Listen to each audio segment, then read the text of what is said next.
Evening, everybody. Welcome to the Southeast Region RAC meeting.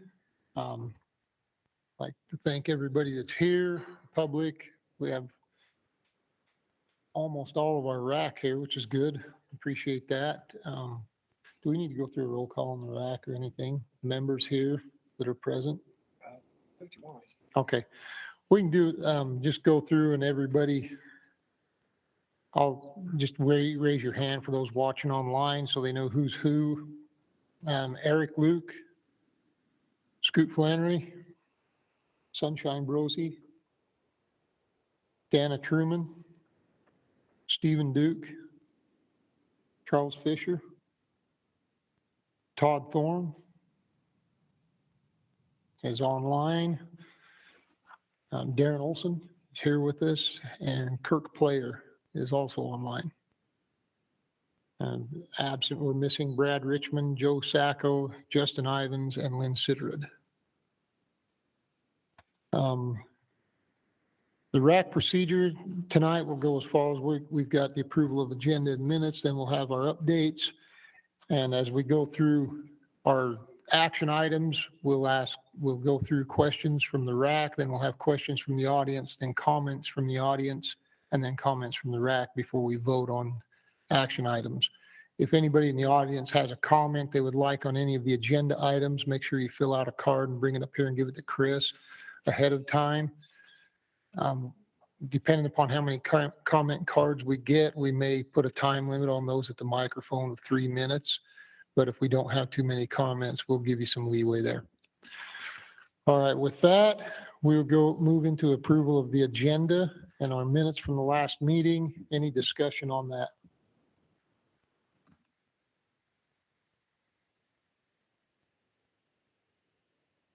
If there's no discussion, we would entertain a motion.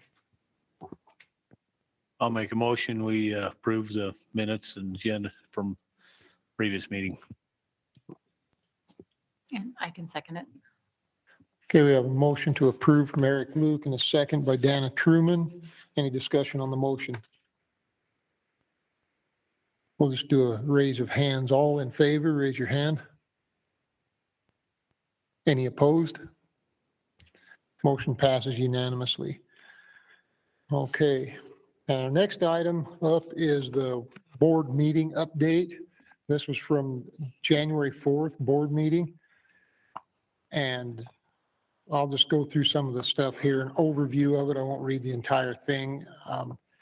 With the big game rules, there was some clarification on night vision and stuff that came out in that, making sure people understood that trail cameras did not constitute night vision devices. And there was clarification made on purchasing and selling images that were taken by trail cams, because a lot of people had question about that. And selling the images for the purpose of taking or attempting to take big game is where the rule falls. And that's what's unlawful, not having the images or just sharing them. There was a motion made by the Wildlife Board. The motion was made to ban the use of trail cams for the purpose of take or attempted take of big game between the dates of July 31st and December 31st. And that passed 4-3. It was a 3-3 tie, and the chair broke the tie, passing that. And with that motion, it triggered some public comments and some questions, some backlash, and there was a secondary meeting held. And we have our Wildlife Board chairman here tonight, Kevin Albrecht, and he has agreed to give us a little bit of an overview of that secondary meeting here in just a moment. Another motion was made to review hunting styles in the state of Utah, specifically look at and enter into the action log looking at technology and things like that and how it impacts harvest success. And that passed unanimously by the board. And then there was a motion to pass the remainder of the recommendations with the big game rules, and that also passed unanimously. The fur bearer recommendations. The motion was made to pass that, and it passed unanimously. With the cougar rules, there was a motion made to be able to take collared lions outside of the designated study areas if they wander out, and that passed the board 3-2. And there was a motion to accept the cougar recommendations in alignment with spot and stalk, and align the spot and stalk hunts with the harvest objective, and that passed unanimously. And then there was a motion with regard to the bear, there was a motion to accept the division's proposals that failed 4-2. And then a motion that was made to leave the season dates alone for the current year, and that passed unanimously. Is there anything I need to add into that, Kevin, or would you care to stand up and talk about the secondary meeting a little bit?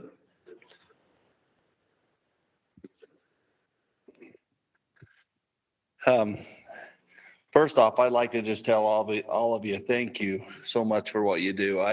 The reality is that we really need the RACs and the questions that you ask, and really appreciate what you do. Really trying to make an emphasis to make sure that everything goes through the RACs. We had a situation here recently where there was an emergency that had to come through, and it didn't get to go through the RACs. And so I actually, all of the board, the RAC chairs were there, and I asked them to represent you, because I think it's important that your region's represented, and they did a very good job. And so thank you for all you do. As you know, I think this is the biggest issue since I've been involved in the RAC and board to come through. You know that it was mandated by the legislature for us to look at it. I think one of the positive things that really come out of the appeal was the amount of time that we had to be able to discuss with I actually had opportunity to visit with many of you by phone, but also thousands of emails and hundreds of hours of phone calls to the public, and a great opportunity. As you know, it was very controversial, probably in that 50-50 range, and that's a tough decision. Ultimately, for me, one of the things that was a driving force was that in the survey, 11% on the question that asked if people would support a Nevada style restriction, 11% more said they would support it than didn't. And that was a big factor for me. When that's self-regulation, that's hunters saying, hey, we're willing to sacrifice something. And it really triggers something with me saying, hey, maybe it's time we look at things. But I was able to spend a lot of time with other states and their commissioners and hear what's going on in some of those other states. And that also brought a perspective for me. So ultimately, we in that vote, it ended up being a majority vote, and as a board chairman, I didn't have to vote in that one. We had really good participation in that meeting. 73 people came with comment cards to speak. Of course, it was an appeal hearing, and we did have more people there for the DWR proposal, and I hope you get the chance to watch that meeting. There was many youth that come to the meeting and spoke to us, and I tell you that's a tough one, but it was a very good meeting, and ultimately the board stayed the same. So, any questions for me? Thank you. Thank you, Kevin. Appreciate that. We'll move on now to our regional update. Supervisor Chris Wood.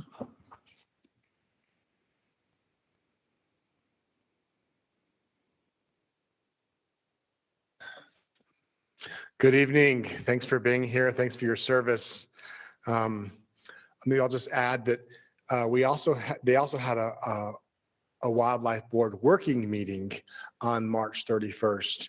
No votes or actions or motions were taken at that meeting, but it was an opportunity for the division to present to the board and to the public matters of interest that people have questions about and to clarify things and to teach things.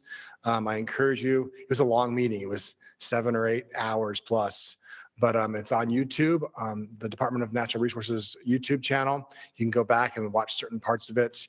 We had the BYU researchers there giving updates on their projects with mule deer.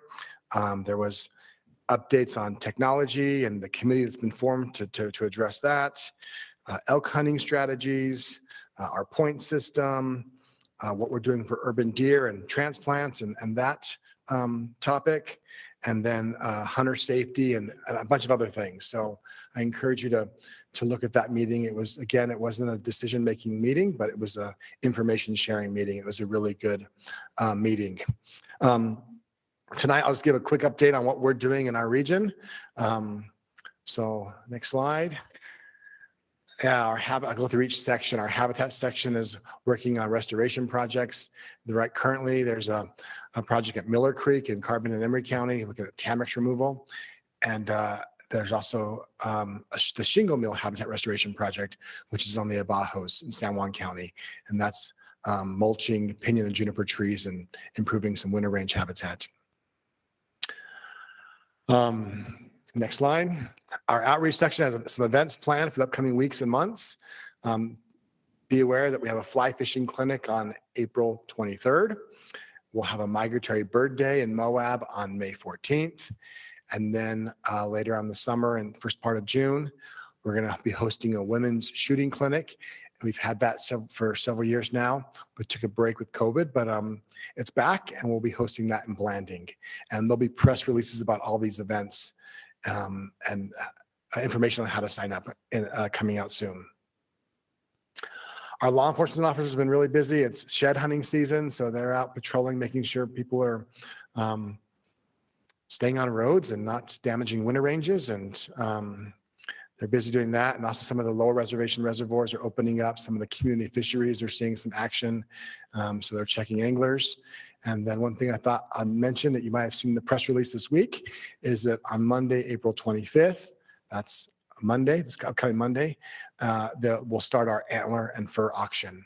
If you'd like, you can go to our Lee K Public Shooting Grounds facility on Monday between 5 and 6, and you can see all the antlers and furs that are being auctioned off.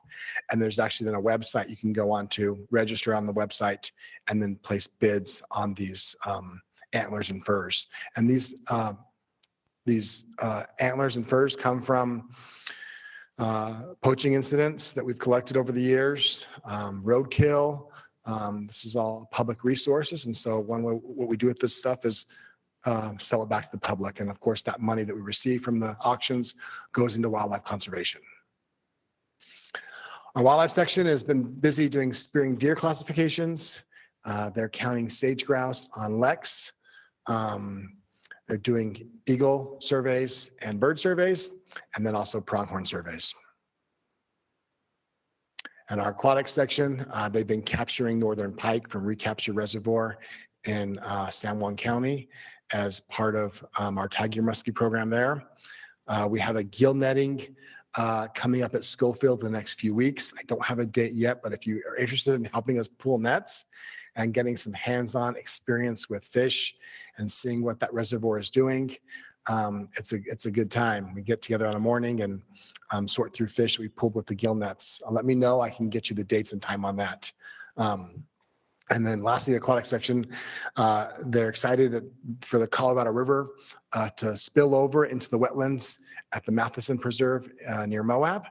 We have a project there, a habitat project we've been working on for years, where the water from the river spills over into the wetlands, entraps this razorback suckers, and the larva then is developed there and then later flushed out to the river. So it's a cool native endangered fish project that we have worked on for years, and it's ready to be implemented. So that's exciting.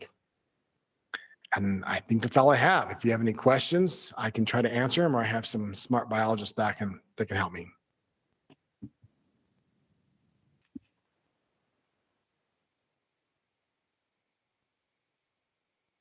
Any No questions? Questions from the RAC? Okay, thank you. Do you have the dates for the the gill netting at Schofield yet? I don't. Okay. I texted my biologist a few hours ago and he's working on a date. They might not have a date yet, but they know the first part of May. Yeah. Okay, first week of May, weather dependent. So if you're interested, let me know and I can let you know the specific date is the date of purchase.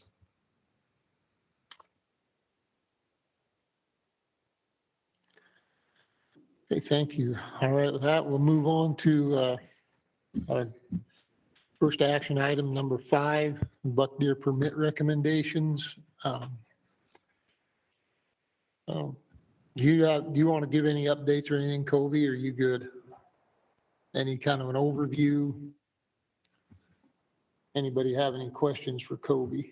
May as well have him up here if there's questions from the RAC.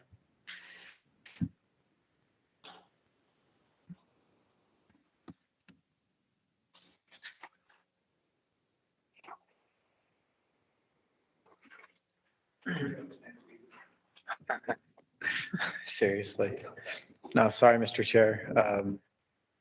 Took me a second to gather everything up, but I don't know what I would start with. I probably just questions unless there's something specific that you'd like me to explain. I got several questions. Yes. Start with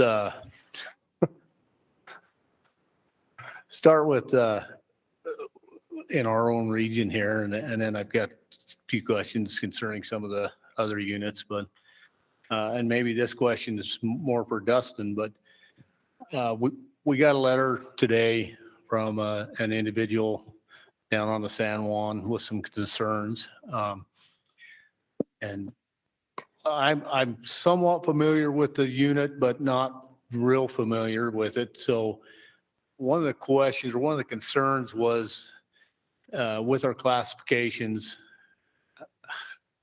are we or can we separate the deer that are on public land versus the deer that are on the CWMUs? And I don't know the exact location of those CWMUs. Dustin, is that something you can kind of shed some light on for us? Yeah, and you bring up a good point, Eric. Like when they're unit specific questions, the biologists wait all year to take those. So should they get a chance?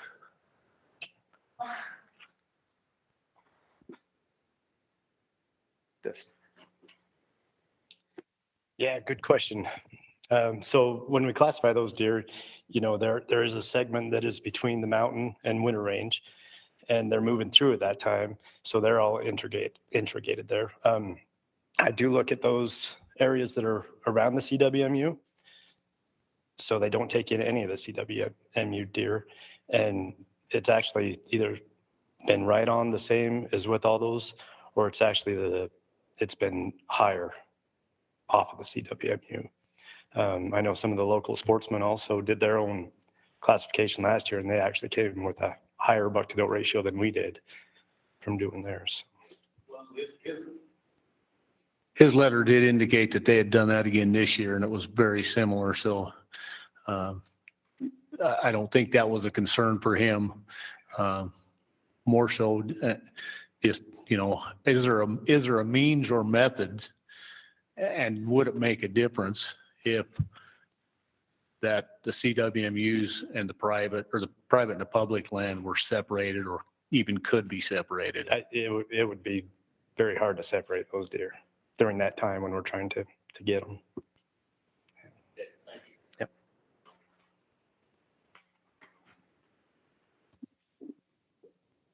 Any other questions?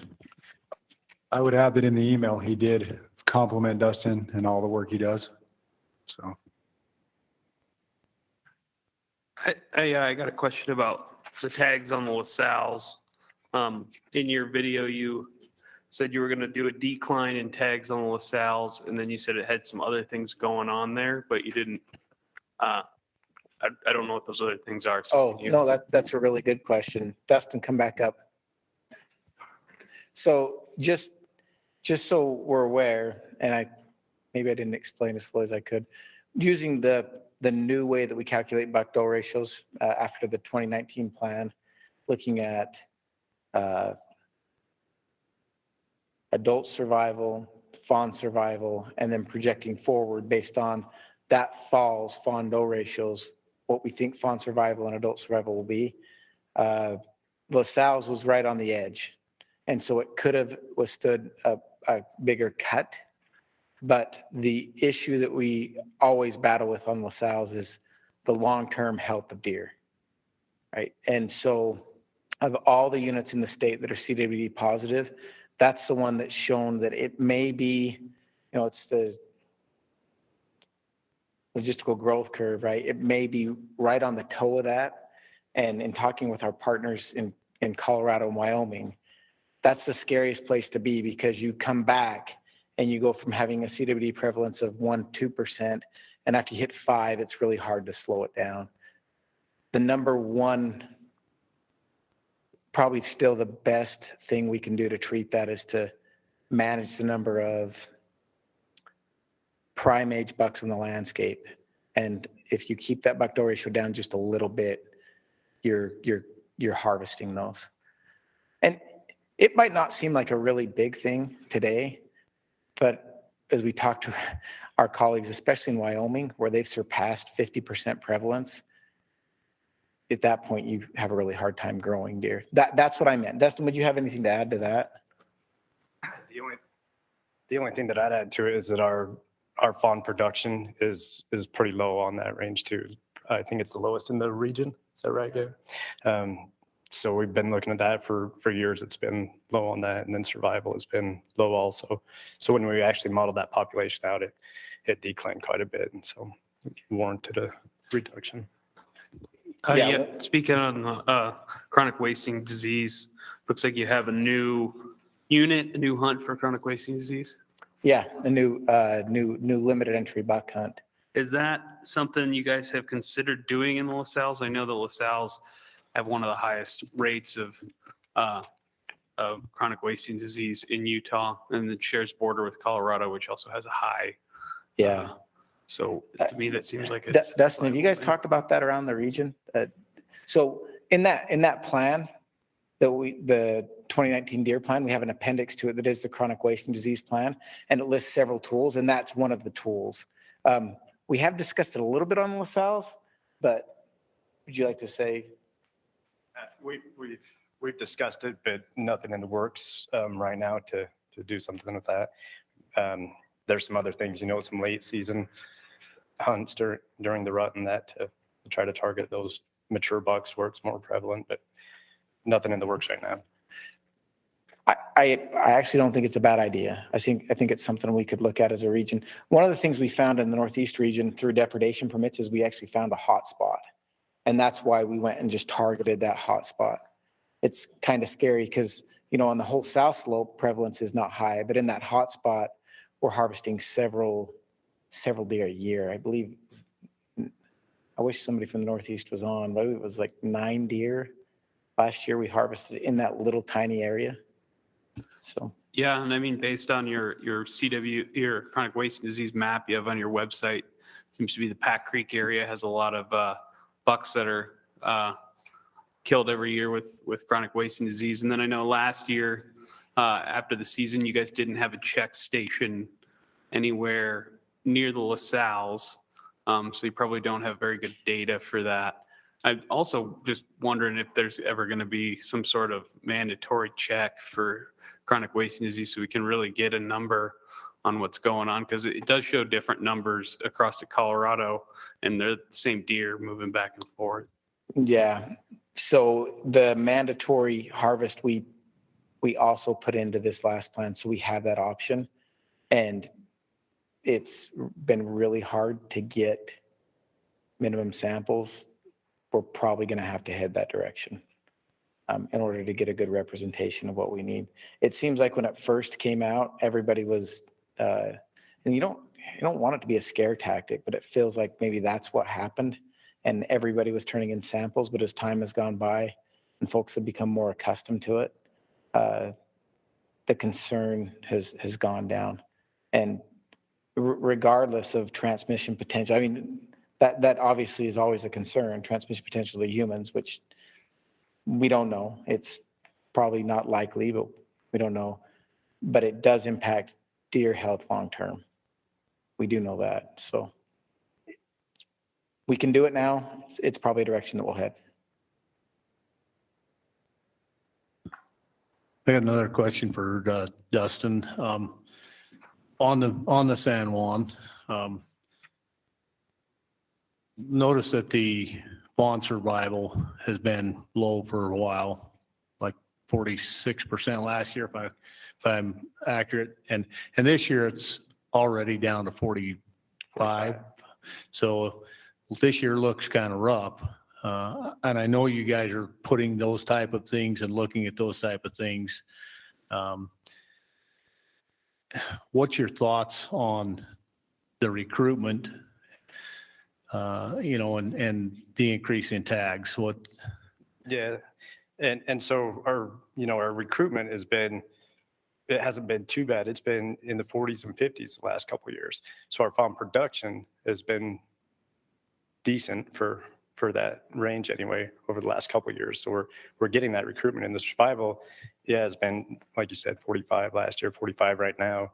Our fawn weights coming up, or that we did this last capture season, they were as high as they were, I think it was in 2017. So they were a little bit higher than when we had that 45%. So I'd guess that we're going to come out close to where we are, maybe a little bit lower, which is average for fawn survival. So we're right on that line. Okay.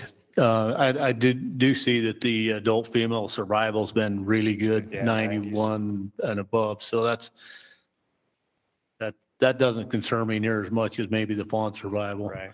Yeah. And if it dipped down, 40 or in the 30s, and then we'd have to take a look at this for sure. Okay, thank you. Covey, I know that I've watched most of the other RAC meetings, and I know a lot of the big topic of discussion has been some of the southern units. And as I look here, the beaver was one that really kind of stood out to me. It's a 3-year average buck to doe ratio of 14. Fawn survival last year was 16%. And the adult female survival is in the mid to low 70s for the last couple of years. So that's a unit to me that's screaming that it's in trouble. And I know that they've asked for a decrease of 200 tags. Do those parameters, could they justify a bigger reduction in tags than that? I think, and I can pull up some of the data if you'd like me to, but I think that if we hadn't already had the reductions that we had over the last 3 years, I would understand that request. And it's not that deer have completely come back on the beaver unit. That's not what we're saying. What we're saying is that we're hunting them at a rate that we're actually going to increase fawn doe ratios where we are. Now, we still want deer to grow on the unit. But we're not hunting them at a rate where we're pushing that buck doe ratio down any lower.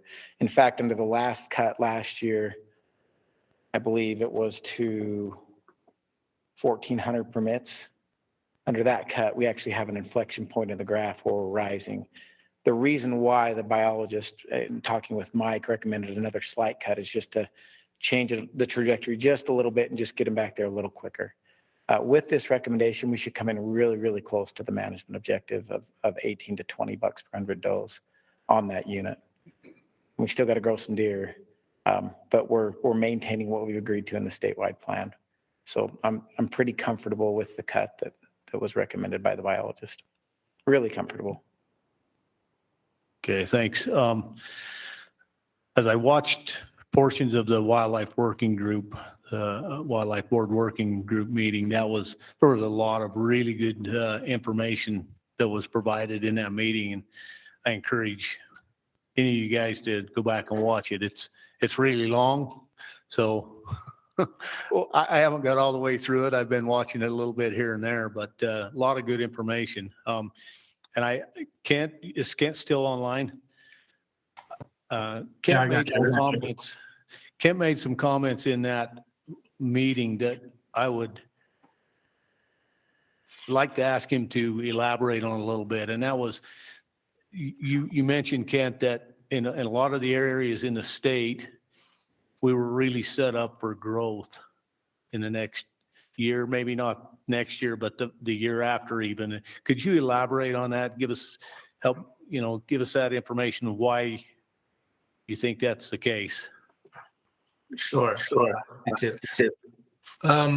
So we got a couple things going for us. So in this December, when we caught does across the state, what we saw is that they came in really fat. And I think on like 2/3 of the units that we captured on, they were the highest we ever measured in the past 7 years. So what that equates to is good overwinter survival of those females, which we are seeing. And that's also going to lead to good initial fawn production in June. So the fatter they are entering winter, the fatter they exit winter, and then the more likely they are to have twins that survive. So moving forward, we should have a good fawn crop being born. If we get some cooperation with some decent weather and avoid drought, we should see good survival on those fawns and allow them to go, to have good fawn production, fawn to doe ratios come next December.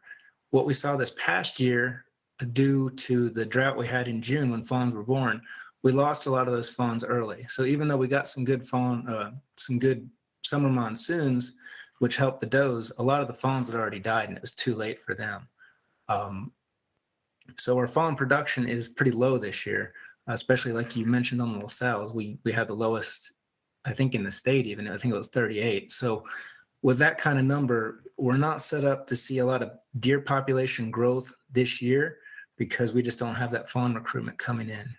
But hopefully with the fat does, and if we can get a little bit of help, the light winter actually helped deer a lot.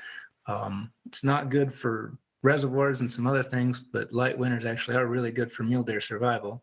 So we are seeing that. And if we can get some good spring moisture, I think we'll be in really good shape setting up this coming year. And I have a visual representation of that if the RAC would like to see some of what Kent was saying. So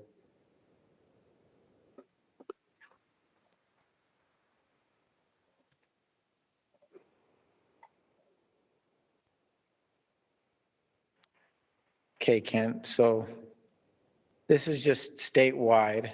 And when it says December IFBF, that's total ingested body fat. So this is from 2014 all the way up through the current year. And it's looking at how fat the animals that were sampled were on average, again, across the whole state. And if you look at this last year, 2014, if you look at this last year, we were at 10.6, which is the highest we've had since we started really monitoring mule deer. Now we've gone through some pretty rough years here, but that's a really good sign. And that's one of the things that Kent was talking about that gives us a lot of hope. We just need more. We just want water when we want it in the right form so that it grows the right plants and provides the right nutrition. And it can't be too much snow, but it's got to be good spring rain. But yeah, it's complicated.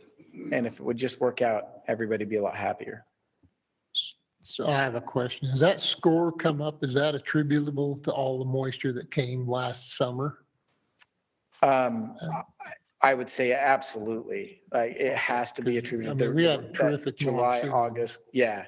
So they were able, upper elevations stayed green. We noticed that lower elevations, a lot of them it was too late for, but upper elevations stayed green longer. They made it through it.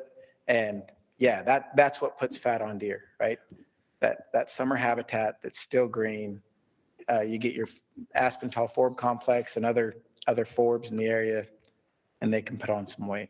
Well, correct me if I'm wrong, Colby or Kent, but I believe Kent mentioned, part of that, not only with those monsoonal rains, but some of those does had already lost their fawns in certain areas, which allowed them to put on more fat, not carrying that doe. So they ended up going into that time of year healthier. Yeah, Kent Is can that probably- correct? Kent can probably speak to that better, but there are consequences for nursing. Both, yeah. The one big driver that causes decline in deer over summer is nursing a fawn. Obviously, that's a huge burden on them. And so the ones that did lose it clearly are going to be in better shape. But we also think that summer monsoon is a huge factor as well. And so we're still working to try and tease out exactly what percent drives each, but both definitely contributed. All these data, that graph that I just displayed, that's all public. So that's an R Shiny app BYU developed in combination with the division working on a collaborative mule deer survival project. Anybody can log into that and go through all the data. Thanks. So one last question, and this is for Kent as well. I called Kent earlier today and asked him to look up some information for me because I knew it would take him some time. What I asked him to take a look at was over the last few years or several years, and this some information that come from that working group meeting. But I asked him to look at some of these hot topic units that have been discussed in the previous racks, to look at the difference in total number of bucks killed in relationship to the number of tags issued, just to see how that correlates. We know that by adjusting the number of tags, we're adjusting the buck to doe ratios. So we know it has some effect, but I asked him to look into that. So can you give us some of that information and talk to that a Sure. little bit? Absolutely. So what we're dealing with is some of the thought is that, when we make these cuts, we're not actually saving bucks. All we're doing is raising the percent success of those who do get a tag. And so ultimately, at the end of the day, the same number of bucks get killed, but more people sit at home. And so what I try to do, and unfortunately, the answer is it depends. Sometimes when we make these cuts, we see a proportionate decrease in the number of bucks harvested, and we actually see the same percent success that we saw. Like an example, on the beaver, when we first started cutting tags 3 years ago, we had 3,350 tags and we killed 1,240 bucks. We made a cut from 3,350, we cut it 10% to 3,000, and the next year's harvest was only 748. So a drastic decrease with only a small decrease in permanence, which is probably indicative of something going on in the population and the number of bucks available decreasing. And so a lot of the information on terms of how to figure out what cuts are going to do and what the ultimate percent success is depends on what the population is going on with it. Or do we still have a declining population? Is that population starting to increase? And where is that buck to doe ratio? And so I guess basically we've seen it multiple ways. We've seen it where we've cut tags and we've seen the percent success decline. We've seen it where we've cut tags and we've killed the exact same number of bucks. And so it's going to take a lot more work, and I've committed to Eric that we'll look into that over the next few months to try and tease apart what is the driver? How can we tell if we're going to cut tags and actually have an impact and get that buck doe ratio up versus when are we going to cut those buck tags and kill the exact same number of animals and not actually have an effect? So it's a real challenging question with a lot of parts. What we do know is that obviously if we cut tags and we cut them enough, we will see that buck doe ratio rebound, like Eric said. We also know that as we raise the buck doe ratio, we see percent success increase. So those two things are quite clear. It's just, but how they exactly play out, we're going to look into it further. So, yeah, I hope that answers your question, Eric. It's a complex situation and a complex question, but definitely a good one. Yeah, thanks, Kent. I know there's a lot of variables there. weather, everything can play into those factors, but I just wanted to see, if there was any correlation there. So it'd be interesting to see over a little bit of time how that looks. I guess one thing that I would caution as we look at that and we go back very far, we take into consideration technology because, we are much more effective predators today than we were even 5 or 10 years ago with the technology that we have. So want to make sure we're comparing apples to apples. Well, that's fair, Eric. And Kent gave one example. And I think I could share another example here again, but this is a real oversimplification of how it works. But I'll share this again. And again, I'm glad Kent committed to run the numbers and work through this problem. But here's another example of that really quick. Sorry.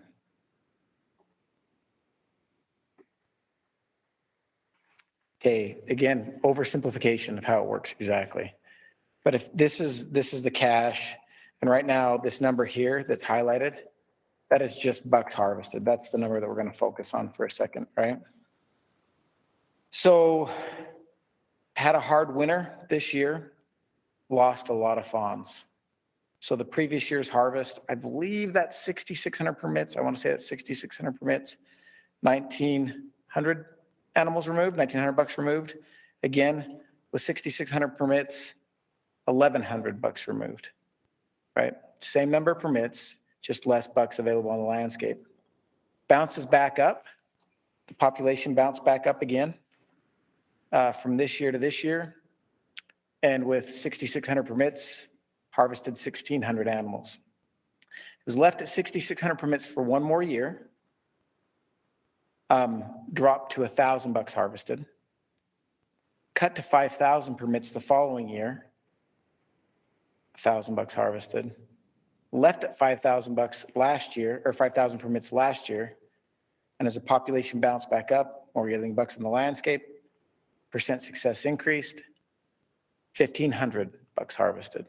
So again, really oversimplified, but harvest is, there's a lot of things that impact harvest, but bucks on the landscape is definitely one of those things that drives it. There's a lot of data that shows that if you cut enough, right, you're going to impact buck-doe ratios. So we know that's true. But here's an example where at 6,600, you're going to harvest 1,000. At 5,000, you're going to harvest 1,000. It just didn't seem to matter. Hey, Kobe, I got one more, and Eric, I got one more example too, specific to the Southeastern region on the San Juan. 3 years ago, we were issuing 2,750 permits. We killed 801 bucks with those permits. The next year, we cut it to 2,050. We killed 843. So we actually increased harvest.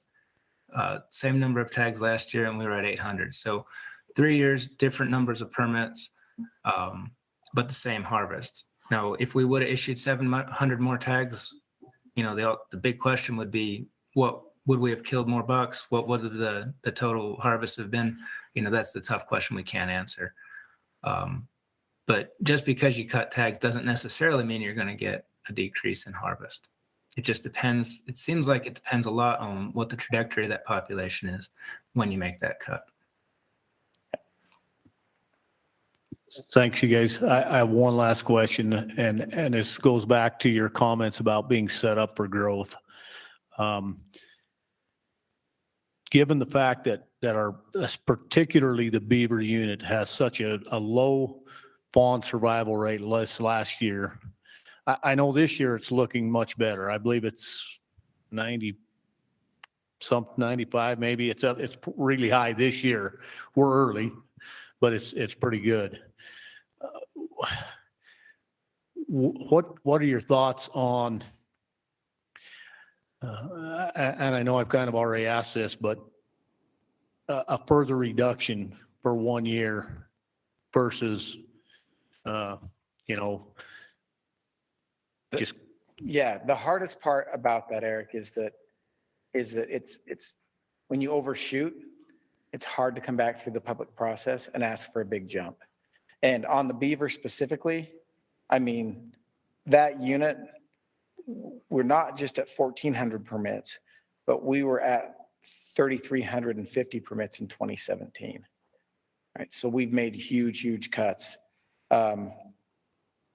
And we took into account those numbers when we made this recommendation. Okay, thank you. I'm done. Okay. Any other questions from the RAC? I have a question for you, Kobe. Sure. I've heard you talking about you guys are moving towards e-tagging in a couple of the other RAC meetings. You want to just update us on that and then let us know how that will affect mandatory harvest reporting So, and also how that data might help you guys? yeah, let's separate those two out for just a second, because I can't control how fast we get to e-tagging. I only have so much, but I know that the folks that are working on that, they've hit a couple snags, but they're working towards that. On mandatory harvest and with our harvest surveys and COVID, they've really struggled to staff their facility. We contract on that, and it's put us in a really bad spot with the biologists. They've been pretty upset with me, frankly, because we are weeks late on getting them that data. And then I say, look at your data and give me an answer now. This year, they were 6 weeks late on the turnaround of what we should have. And we can't continue to do that. So we're working on changing how we do our harvest right now. Hopefully, the goal is to have something in place by this fall. It could go to everyone, right? To make it mandatory, that's going to take a rule change. We're not afraid to do that either, but that would probably go through in the fall as well. So this year, it probably wouldn't be mandatory, but I see us going that direction towards mandatory harvest on all hunts. Yeah. And then when e-tagging comes along, it's just the other piece of the puzzle. It'll be great. So, but we, it's not that I feel like we had poor data before, but I also feel like that the survey methods are, we always talk about survey bias, right? How many of us answer a cell phone number that we don't recognize anymore? Not many. And so we probably have our own bias interjecting in our surveys there. And I'd rather just get it to everybody and live with that bias. So thanks. That answers a lot of questions. So that's something I guess we'll see in the racks this fall then? That's what you're thinking? The rule possibly? change would have to come through this fall. We can change how we do the surveys without it going through the racks, but the rule change to make it mandatory for everything. Right now, it's mandatory for limited entry once in a lifetime. We do send it to everybody for antlerless, but the rule change to make everything mandatory would probably come through this fall. Yep. Colby, do you know if there's any research that, so you talked about the cash unit, you gave us that example and the numbers that were harvested and the fluctuation. Is there any research out there that where states have done mandatory reporting and how those numbers stay more consistent? No, because it's. Does that make sense? what I'm Yeah, it asking? does. It makes sense, but it's on general season. I don't worry about that data really at all because the sample size is so large. The data that you start to worry about is like small antlerless hunts where you only have a few permits and you're only getting a few or once in a lifetime hunts, or even some of our general season hunts as we get them smaller and smaller. It's the small numbers, but on those big hunts, like the cache, a big unit with a lot of permits, that probably wouldn't change much. Where it would change is where you've got 10 permits and only a few of them report. But even on our mandatory stuff, I was looking at the bison stuff a couple days ago on the bison archery hunt. We had 7 permits. It's mandatory and only 4 of them reported. Right. So there's only so much you can do. They'll have to pay a fine or a fee to apply next year, but it's still a struggle. Those are the ones that are hard. Lots of permits, great data, little permits, hard.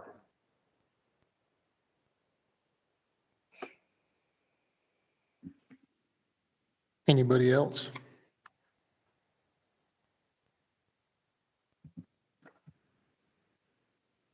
You ask the question. It's good. This is what we're here for. Can you just explain to us again, the reason for the enormous cut on the Pine Valley? I've heard you say it a few times, but I think it'd be helpful for. Yeah. So again, we just talked about success rates and everything like that and understanding it's complex. But we know if you cut enough, you look at average success rates and you look at what's going on with deer, and you should come into your buck-doe ratios. And on the Pine Valley, that's the cut that it took. And we're anticipating, we model this under low, average, and high success. So we're anticipating somewhere to come in between low and average success because of the number of bucks on the landscape and the survival. We had really low fawn-doe ratios there. Survival's been good, but fawn-doe ratios were really low. Adult survival last year was in the 70s. And so that's the cut that it takes to come into the buck-doe ratio. It'll come in somewhere, if we have somewhere between low and average harvest, it'll come in. I can display it if you want me to. It's up to you. But that was the metric that we made it on. That makes a lot of sense. Thanks. Hey, another thing that I noticed they talked about in one of the other racks was the number of lifetime license holders and how much more prevalent that is with such low tag numbers being issued, the percentage of those tags that are going to lifetime license holders.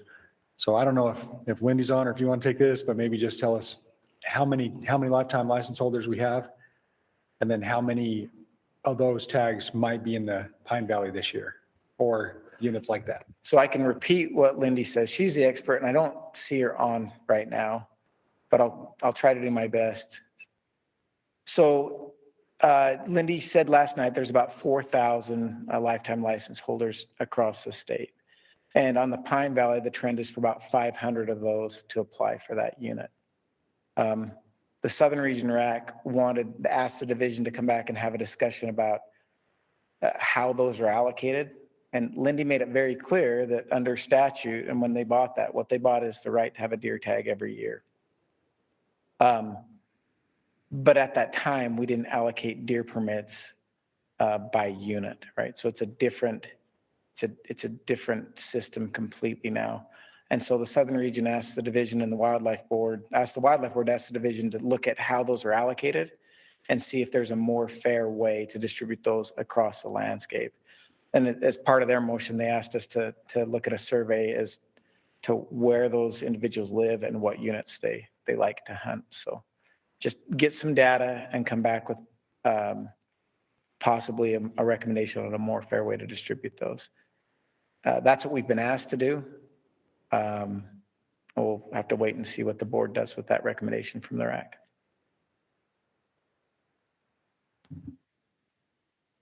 Anybody else?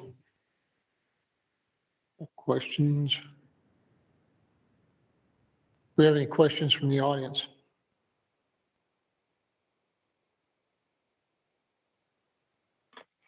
Comments from the audience?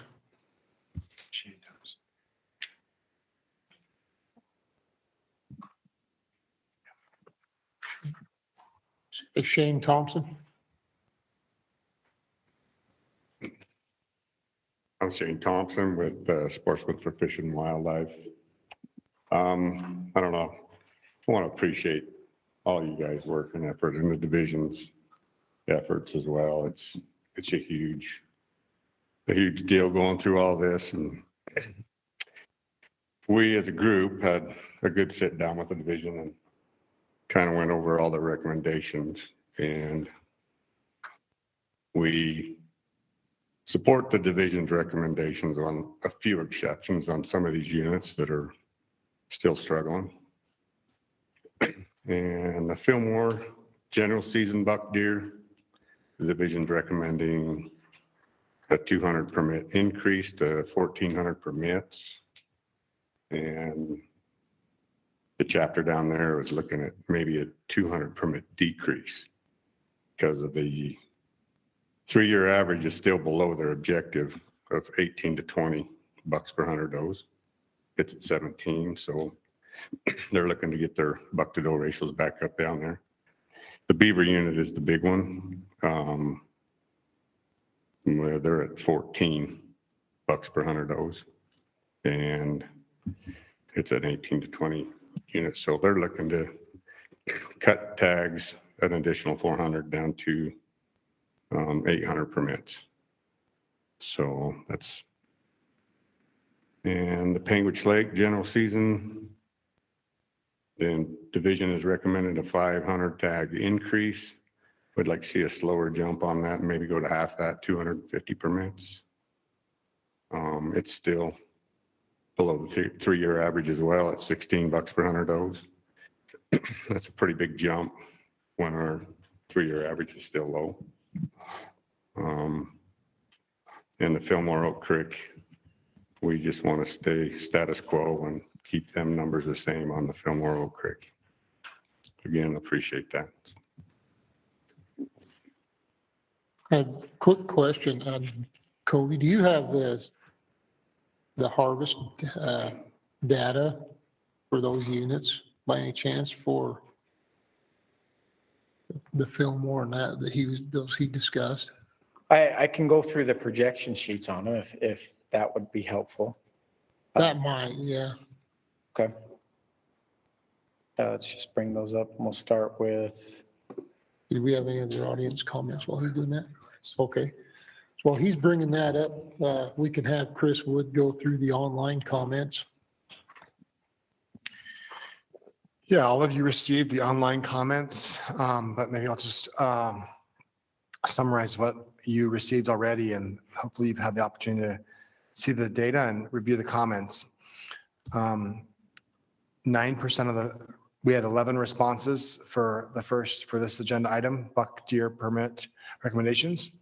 11 responses, 9% strongly agreed, 36% somewhat agreed, 9% neither agreed or disagreed, 18% somewhat disagreed, and 27% strongly disagreed.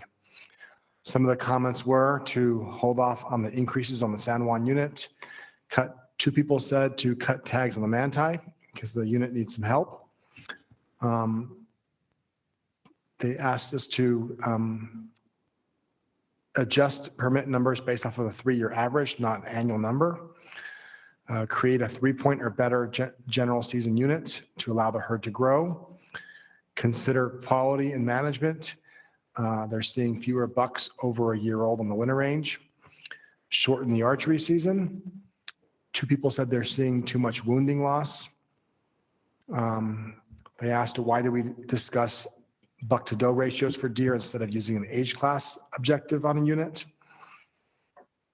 They want to see the data that shows that hunters prefer opportunity versus quality. Remove livestock. Increase permit prices. DWR's buck to doe ratios are wrong. They asked us to invite sportsmen to survey with us. Manage for mature deer on every single unit. Have a 4-point or better unit for adults and then any buck unit for youth 17 and younger. Point restrictions worked in Idaho, and they asked us to increase the number of dedicated hunters. Thank you. You got that now, Kobe? yeah, and I think I've got a couple ways I can do this, but I think the best one probably to start is with the sheet the biologist sent to me. So we'll go there first and look at those for the first two units.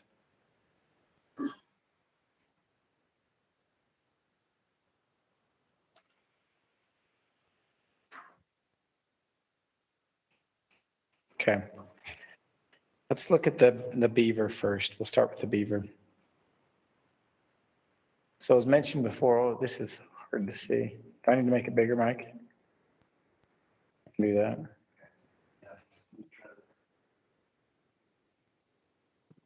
Can you all see it well on the screen here? Because that's the most I can see important it pretty thing. well, yeah.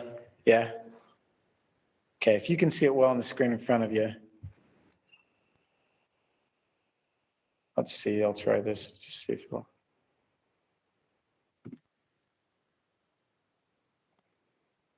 Okay. All right.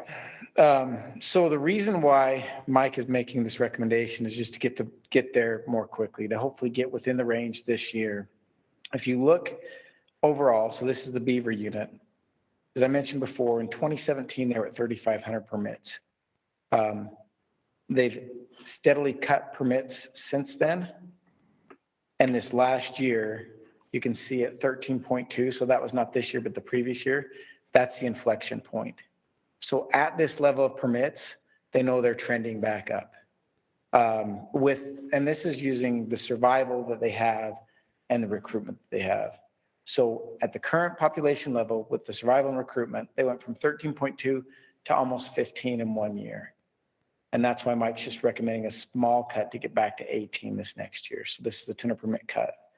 So if you see what, again, this graph is permits along that same, the previous one, I wish I could show them together, but the previous one is buck-doe ratios. This one is permits. And you can see that it's just a huge decrease from 2018 down to this year. But that slight increase, again, should steepen that inflection point and get us right back in without overshooting, hopefully. You look at the Pavant, high buck-doe ratios, super high, extremely high, exceeding the objective 2016. As that population dropped down to the low of 14 in 2019, you see the reduction in permits.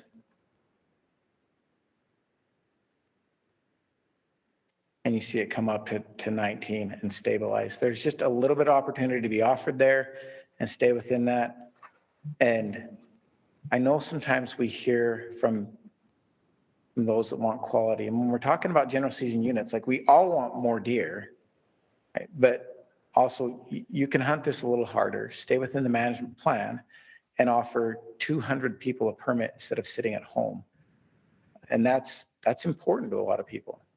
So we're doing what we've agreed to do, managing to the plan and offering a bit more opportunity. And this is one of the hardest things. Like everybody seems to enjoy it when we use the predictive measures to cut. Like when we cut before we see the big drop in buck-doe ratios, you know, everybody says that they appreciate that. But it feels like we kind of get beat over the head when we're using those same predictive measures to increase a bit. And it doesn't feel fair. So we can bring up the other unit. I don't have a graph like that, but I can bring it up in this, and that is the Panguitch Lake, right? Yeah. Let's bring up the Panguitch Lake and just look at it really quick.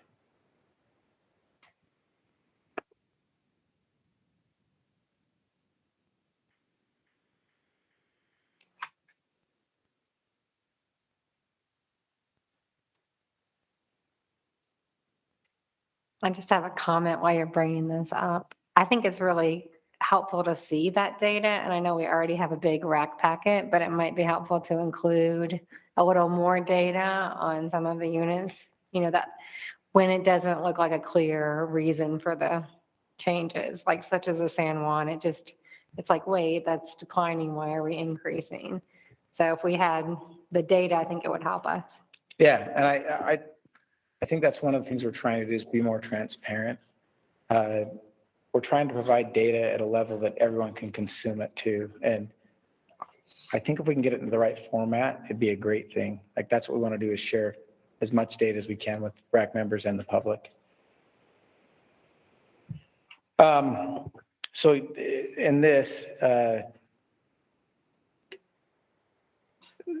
acknowledges that the buck-doe ratio is still 16.1, but if you get the last year with the predictive measures, we overshot it a bit. And maybe didn't overshoot it, but we were cautious and came in at 21. So looking back,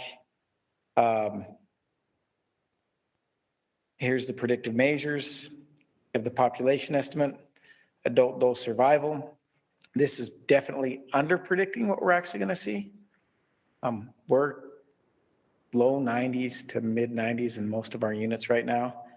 This is probably, could even be under predicting fawn survival a bit as well. But under those metrics, with an increase of 1,700, 500 permits to 1,700, even under high success, so this is the last 5 years success right here, high, average, and low. So with that number of permits at high success, we're still coming into the management objective. Under average success, we're just outside of it, and under low success, we're outside of it again. And so this is, based on those same metrics we'd use to cut, this is a conservative increase.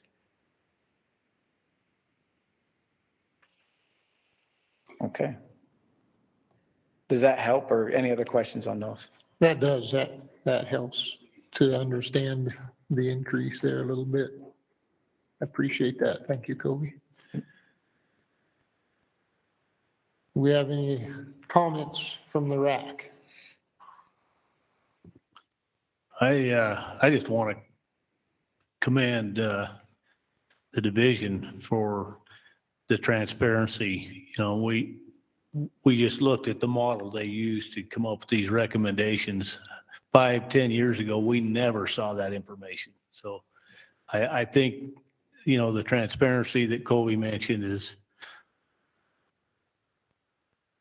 I guess for me, it's huge because, you know, this, they share this data from the BYU site. You can get on there, you can see the adult female survival for any of the units that have collars on, the fawn survival. It's really, really cool information to look at. And, you know, this all comes from the conservation permit money that's being put on the ground. So kudos and thanks.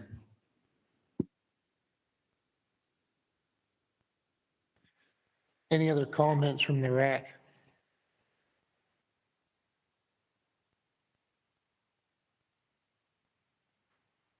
Do you have something, Dana? Nothing. Okay. All right, well, could entertain motions then.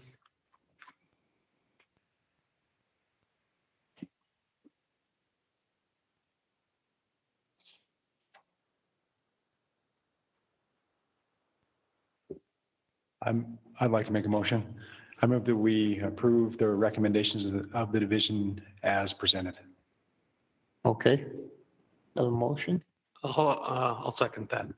We have a motion to approve as presented by Scoot and seconded by Charles. Any discussion on the motions? Kind of a discussion or a comment. You know, I appreciate your motion. I like the fact that they're managing to the deer management plan, as well as your comment on the transparency of data. So I think it's a very good motion. So thanks. Yeah, one more comment. I know that Kobe mentioned this in some of the other RAC meetings. The fact that they're bringing in solid numbers right where they want to be, where in the past they used to adjust those numbers up knowing that sportsmen and they could get cut. So I think that's a big factor in, you know, the trust that we have and the data that we see now is so much better than we've had in the past. That's a huge thing. So, you know, we all as hunters typically want to see tags cut for better quality, but when we can't draw a tag, then we're the first ones to speak up and cuss the division because we can't draw a tag. So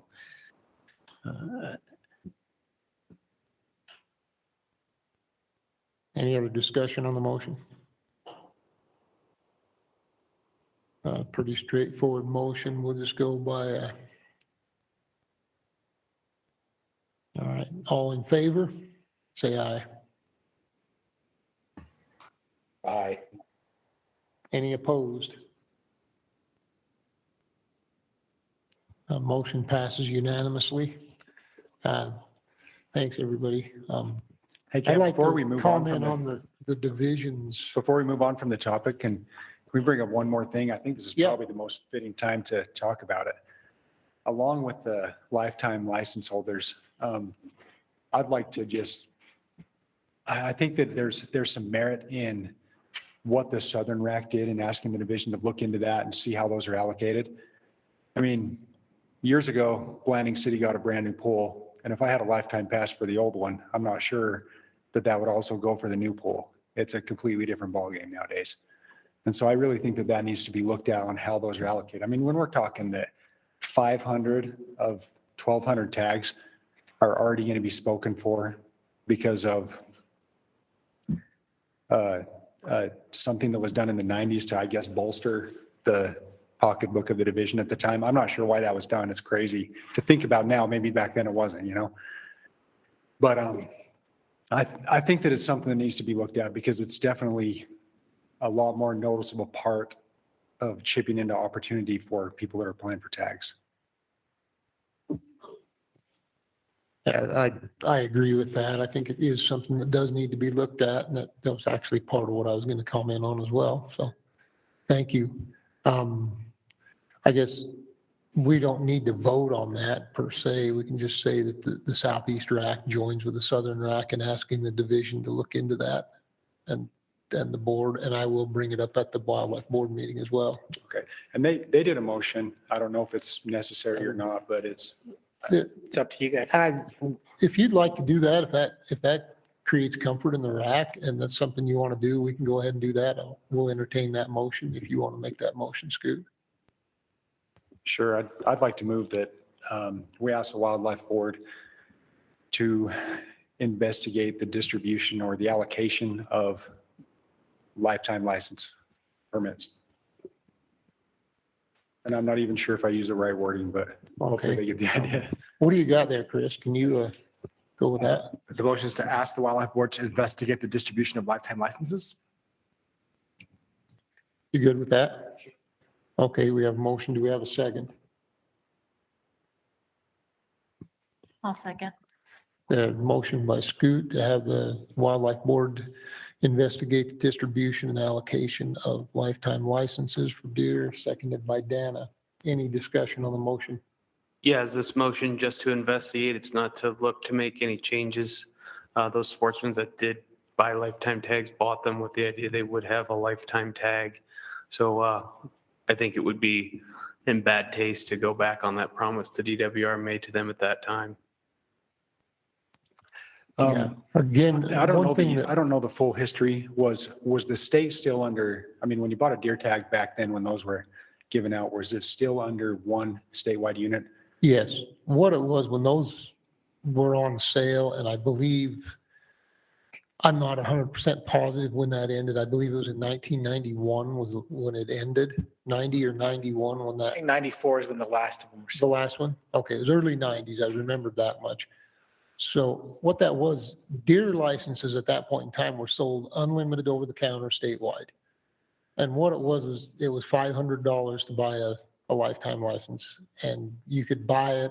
And it was put out there for people that hunted year after year after year after year, which essentially after a number of years of buying, I think, well, when I first bought my first deer tag, it was like $9, but you know, it was like $20 then or $15 for a deer tag. So it was a way of people saying, okay, bulk buying sort of a thing, you know, instead of continuing for my whole life paying $20 or $25, I could pay $500 once and be done with it. And that was the intent when the division done that at the time. But then when deer numbers were going down and they were going to, you know, fewer and fewer tags, they just ended the program. And that's where it come from. And to Charles' comment, that's exactly what it is. It's going to be asking them to look at the allocation and how they're allocated per unit, like how many are allowed on a unit, whether it's a percentage or however that works out. The division can look at that and the board can look at it. Because as Covey stated earlier, that's done by statute. Okay, that's the legislature enacted. It's in Utah code that them are available. So the division or the wildlife board can't just start taking them away from people arbitrarily. It's not legal to do that. So it's just how they're allocated is what we're asking, correct, Scoot? Exactly. Okay, yeah, that's good. I'm glad that we got that cleared up on record here too, because there will probably be some lifetime tag holders that would hear something like that and be worried about their tags. So we want to make sure that we're clear in what we're discussing here when it comes to that. Absolutely. Thanks, Charles. Yeah, I think Lindy explained it pretty good last night in the Southern RAC that by statute, lifetime license holders are guaranteed a deer tag. But how they are allocated could be discussed, and, there could be some type of a means and methods on how they're allocated. But, and I've kept quiet. I am one of those lifetime license holders. So be perfectly honest. Well, and if it's I had to okay, borrow money from my neighbor to get it at the time. I was pretty poor boy, but good, sure glad I did. good move, Eric. And if it's okay, I just want to make clear that, we will keep our commitments too. Like I understand that things are different now than they were then, but we want to we will keep our commitments to our customers. It's what they bought. So within the realm of what we can look at, we're willing to look at it if the board asks us to. Any other discussion on the motion? Can I say something? Yeah, Kevin, go ahead.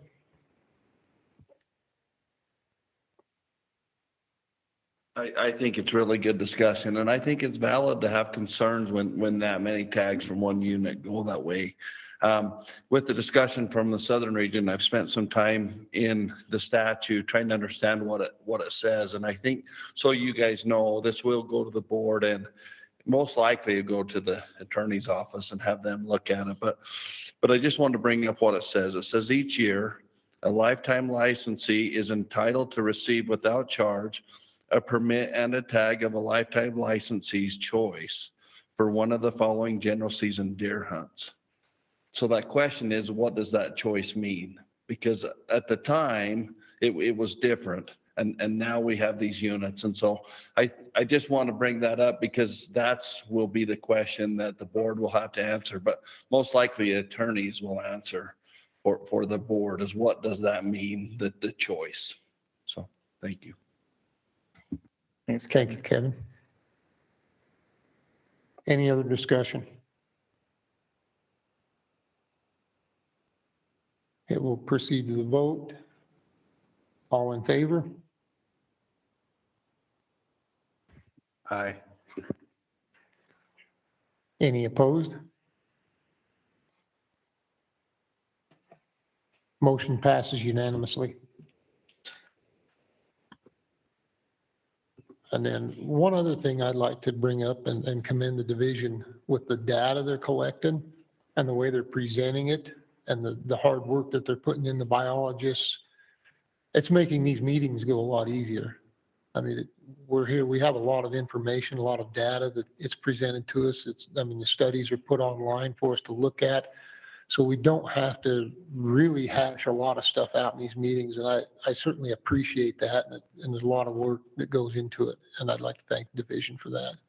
Thanks, Ken. When we started to collect all these additional metrics and all these data, and we had internal discussions, and it was, okay, how do we want to do this?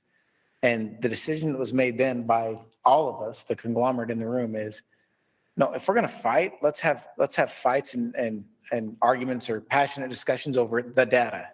So let's make sure that we're as transparent as we can be. So at least we're fighting over facts, right? At least then you're fighting over the interpretation of real things, right? And you're right. It's a lot better to fight over that than it is to fight over what one may think either way.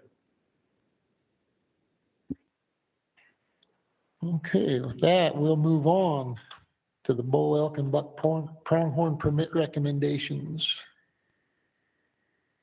And we'll start with the questions from the RAC. If you want Kobe to go through anything on that, however you want to handle it. Questions?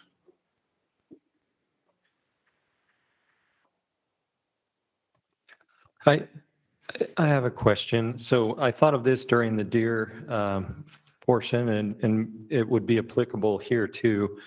So thinking about the Manti Central Mountains, a deer population of 24,000, give or take, and with elk, 9,000 to 12,000, I guess is the objective. I guess help me understand on some units, if it's 500 head, I'd feel maybe confident that I could go out and count, a good portion of that. But 9,000, 12,000, or 24,000 deer, I guess, is there any way, give me comfort of how comfortable we are with that number? Do we have, With the ratio data?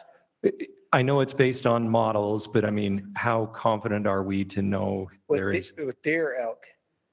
I guess it probably pertains to both. Okay, we'll start with deer because the answer is different. And so with deer, we collect ratio data from the air, or I'm sorry, excuse me. We collect ratio data from the ground in the form of classification.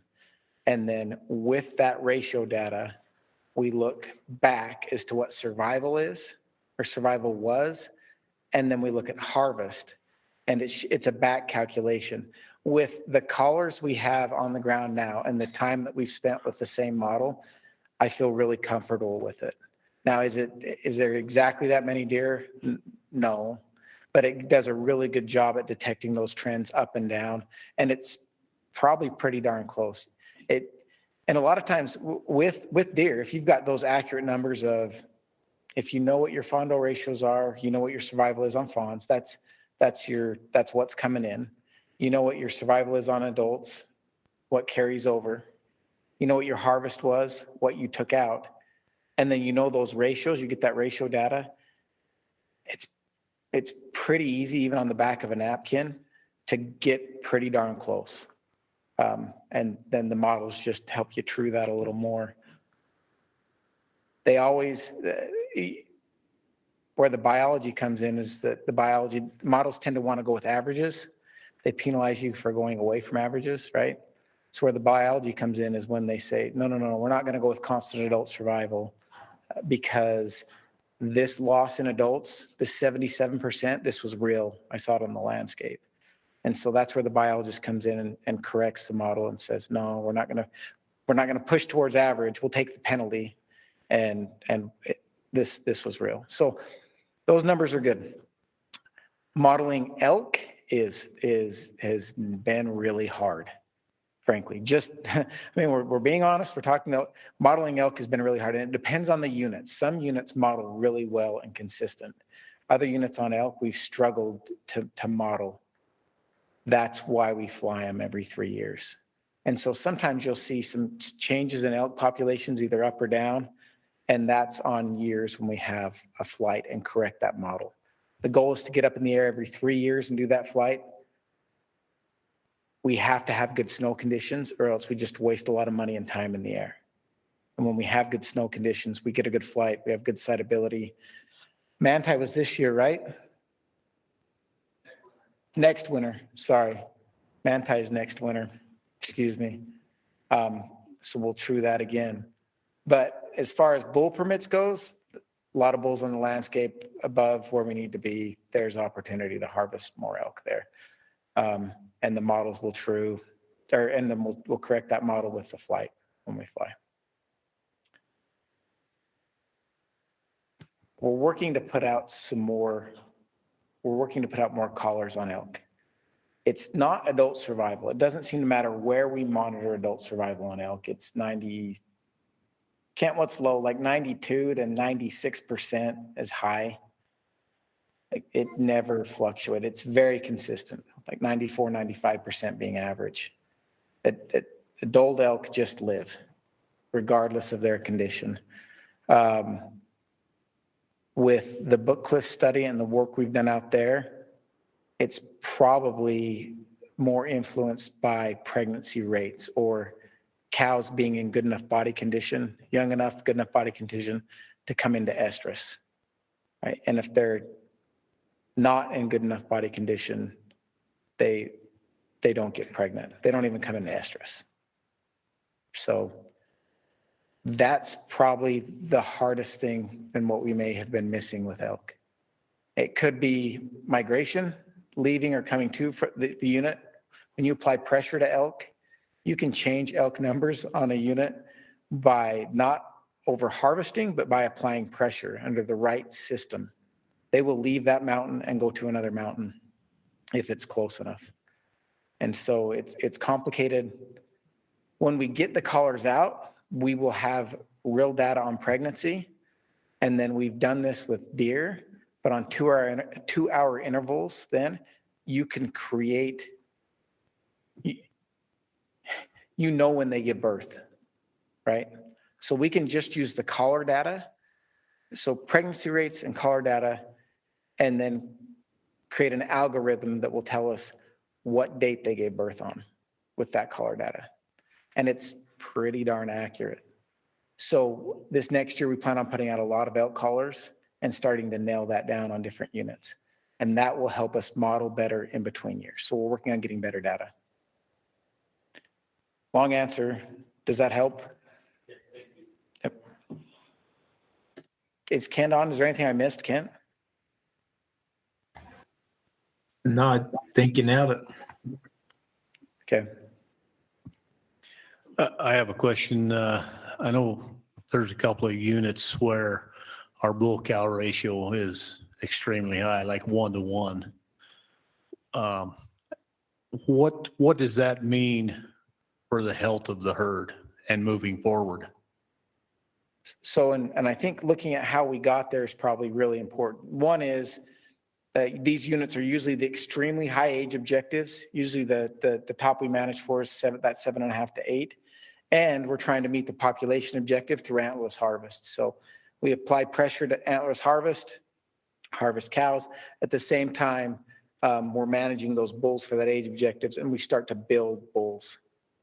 And that's what gets us there. And what it leads to is a herd that's a lot less productive and a lot less resilient, right? Because that proportion of your population that's male isn't contributing as much. Males just don't contribute as much. It's just how it is. Just put it out there.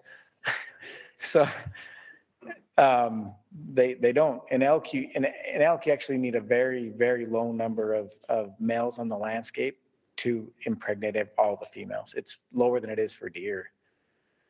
Deer's like 5 to 8. Elk are lower. 5 to 8 bucks per 100 does, somewhere in that range. Elk are lower.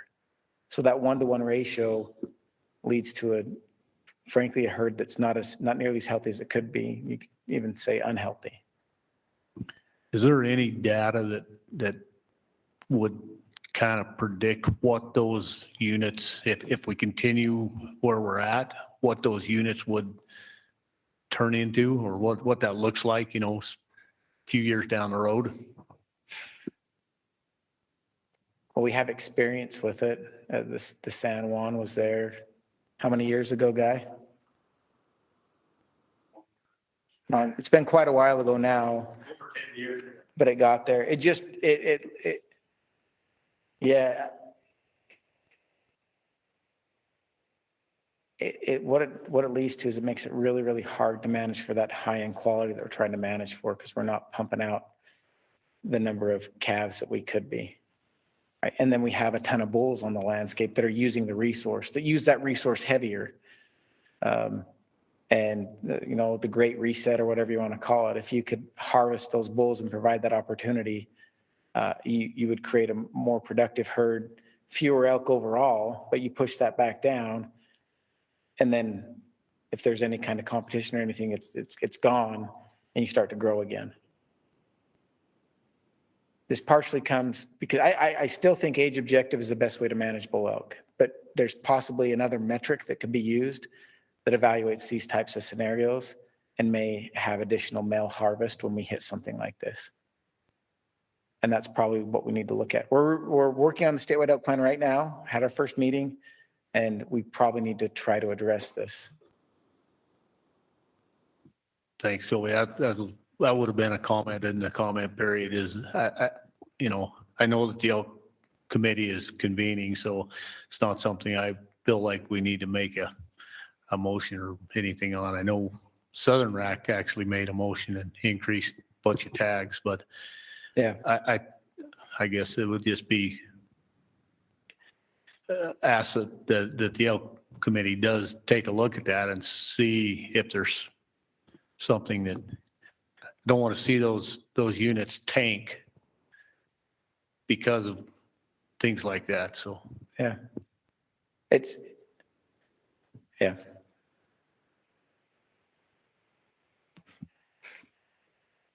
Any other questions from the RAC?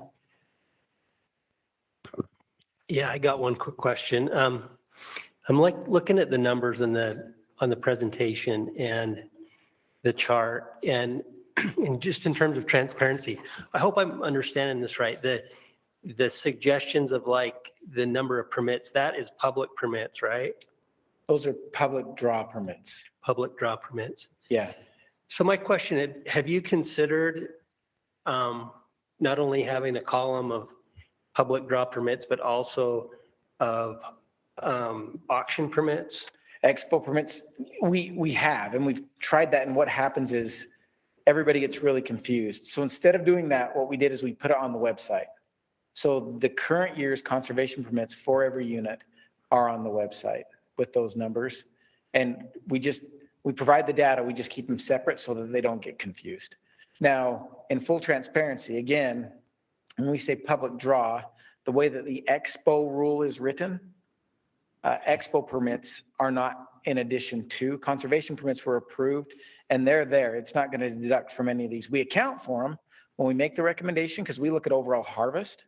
So we account for conservation permits. But Expo permits are deducted from these numbers. So when you see a number on here, maybe 50, if there's an Expo permit, it's actually 49 that goes to the public draw.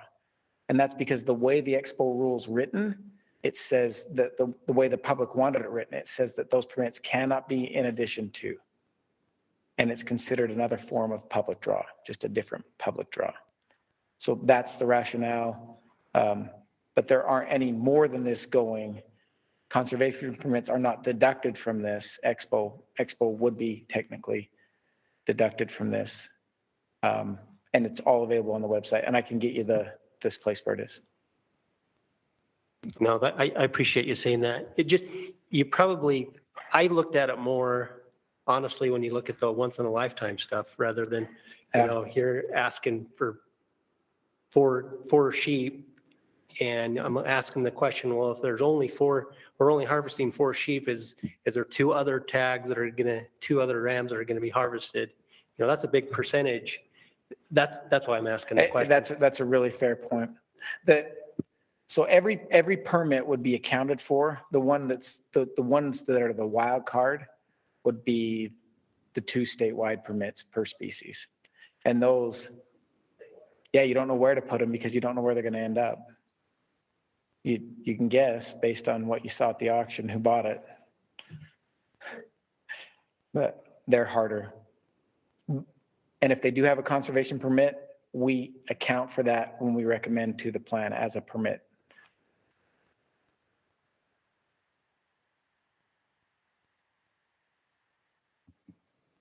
Any other questions?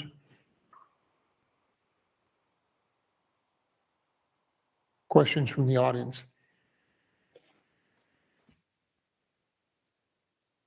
We have comments on this one from the audience. I'll summarize the public comments you all received. We had 6 responses to this survey question. 17% strongly agreed, 17% somewhat agreed, 17% neither agreed or disagreed, 33% somewhat disagreed, and 17% strongly disagreed. And here are some of the comments. A survey needs to be done that addresses quality versus quantity for elk. Where is the data that shows mature bulls peak at 5 to 6 years old? Increase the age objective on the manti to 7 to 8 years old, and that the quality on the manti is going down each year. Thank you. Do we have any comments from the audience here? I don't see anything. Okay. Comments from the RAC? I guess I have some things to talk about with general season bull permits. Says that 15,000 for spike permits, and I think it was 17,500 for general permits, which is pretty normal. Earlier, we voted in the RAC not to put those spike or general bull units into the draw system. I know that there's been some contention about unlimited bull elk permits.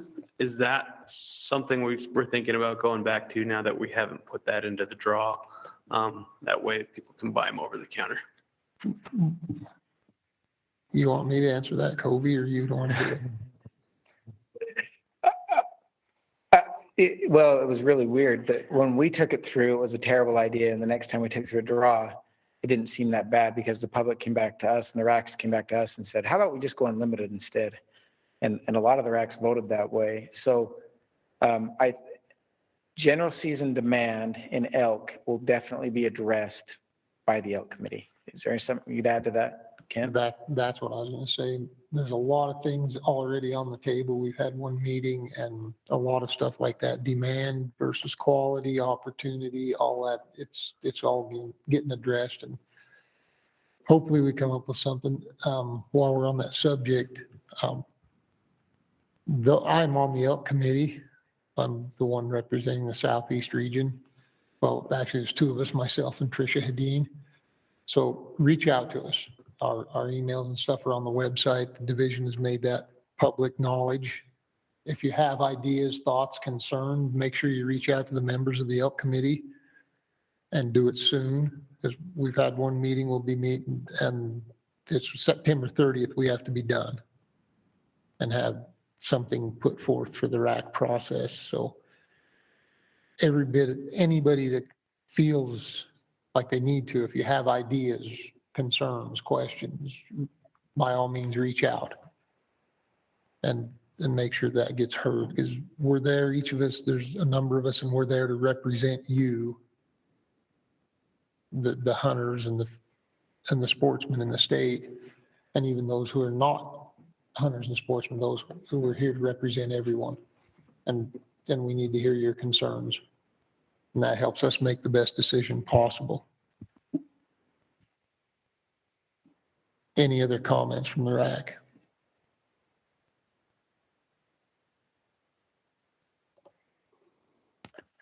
Kobe, on some of these units that are in the 7 to 8 year old age objective, are you generally seeing larger bulls being killed on those than the ones that are in the next class below that?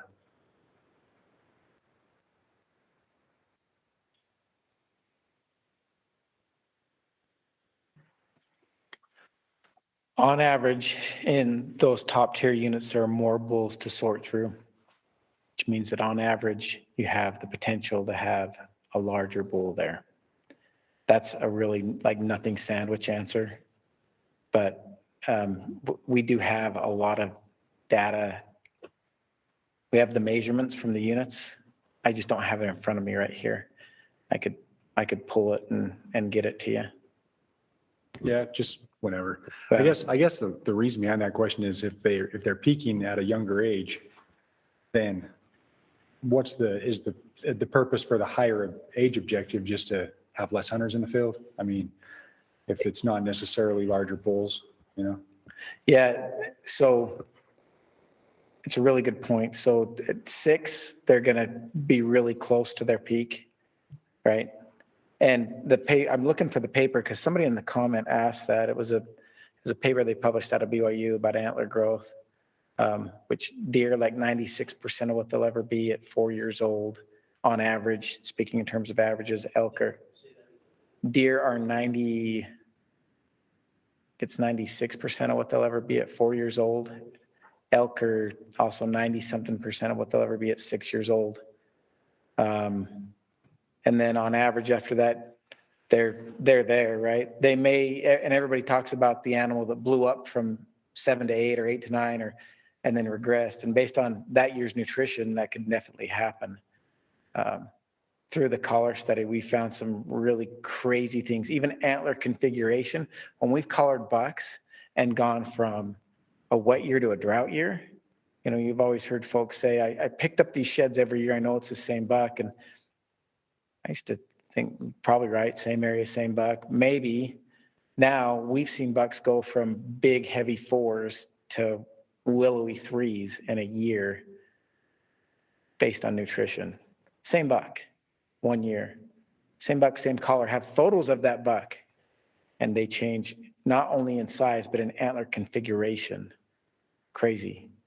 But what that does is having that average age, setting it that high, means that it takes a lot of old bulls on the landscape to get there. You know, you may shoot a 320 bull and it's 13 and it brings it up. But having that older average age of harvest means it's a surrogate, it ends up being a surrogate for high bull cow ratios and a lot of bulls to sort through. So you have one that has the potential of being that great big bull. That's what it does. It's really hard to manage any unit for a peak, right? We saw the San Juan peak, you see the boulders start to peak. And when they peak, it's great. We look like heroes, but as a biologist, you know, when you see that peak, guys, you know, we can't maintain it, right? We know when we see the peak, we know we're just riding that wave as long as we can, and it's going to come back down. You grow those bulls, you have that high age objective, and you stockpile. And then as you start to work through that, we know that the quality is going to go back down.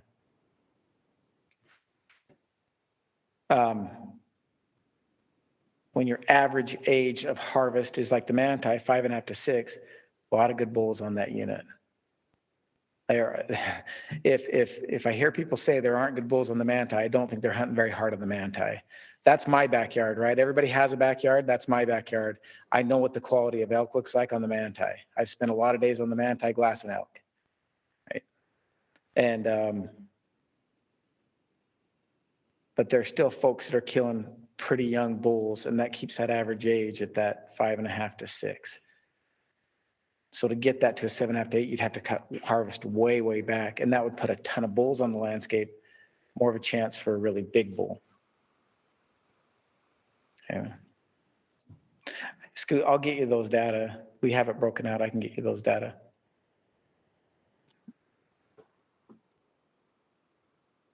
It's a Freeman paper that goes over Antler Growth. It was published out of BYU. Brock and Randy contributed to that paper as well. Would you forward it to the RAC? Sure. In an email? Could you do I'll that? forward it to Chris and send it on. Okay, Yep. cool. Thank you. Appreciate it. It's information I'd like to see. It's interesting. Any other comments from the RAC?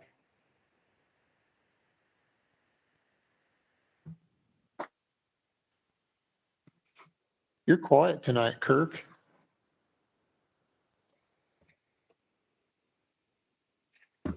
I couldn't find my unmute button, so that's why. No, I'm just busy watching Todd try to entertain his boy. Okay.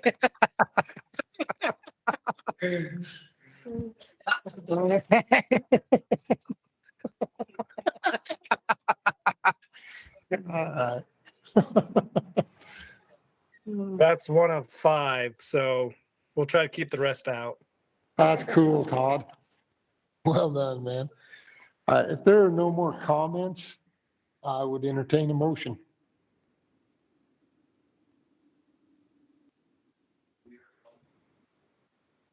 There were no comments from the public. Since you just called me out, I'll make a motion that we approve the division's recommendations as outlined. We have a motion to approve the division's recommendations as presented by Kirk. Do we have a second? I'll second it. And we have a second by Todd. Any discussion on the motion? All in favor? Any opposed? Motion passes unanimously. Thank you. And we will move on to the once-in-a-lifetime permit recommendations. Riley Peck. Yeah, thank you. Any questions for Riley from the RAC?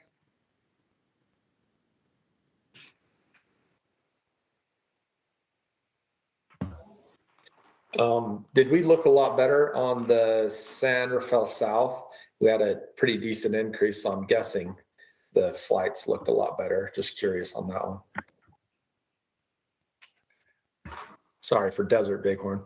For desert bighorn sheep, yeah. So I do believe that all of the permits are reflected, and desert bighorn sheep are one that after the flights and the surveys that we have, we recommend according to the quality of rams on the landscape. And so after the most recent flight and seeing the trend on that, we are seeing a little bit improvement on the number of rams available and to fit inside that plan. So yes, the short answer for that is yes.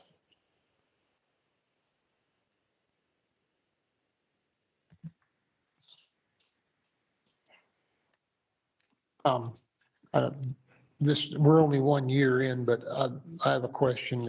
Are we seeing any effect, positive or negative, on the bison hunt where we've expanded and going into the south cliffs and combining that? So we recommended are you talking about the hunt that was just most recently recommended Yeah. to include the south portion?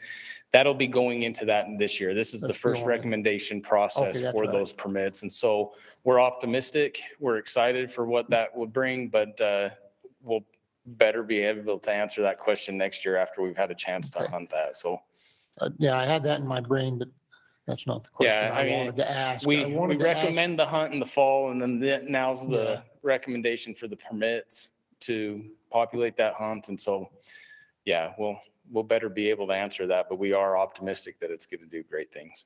What I did want to ask, and not that, I don't know where that came from. I'm sorry, I apologize. Dyslexia, dementia, whatever it is. But, are we seeing a trend down with the numbers of bison in the Book Cliffs with the cow permits? Is that having an effect in there, or are we still kind of?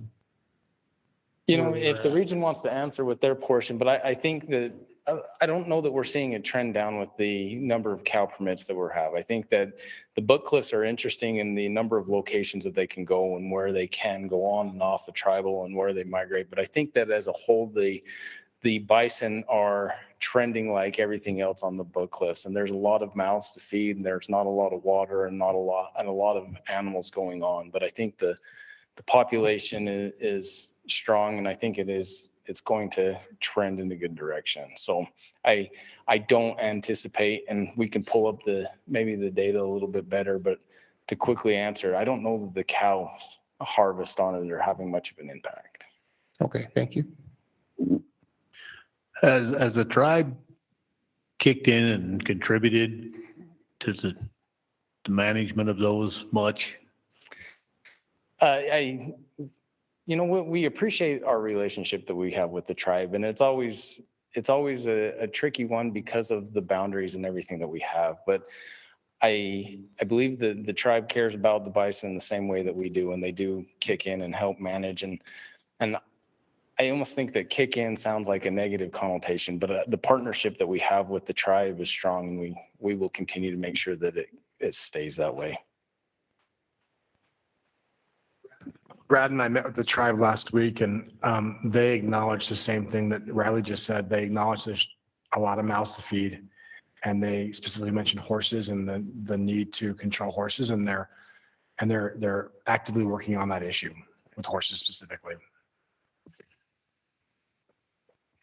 Are they able to round up the horses? I mean, they live by different rules than the rest of us. So most recently, there was a roundup that they did participate and they helped with. We were able to pull off quite a few horses with their help. And so, yeah, they are helpful in that regard for sure.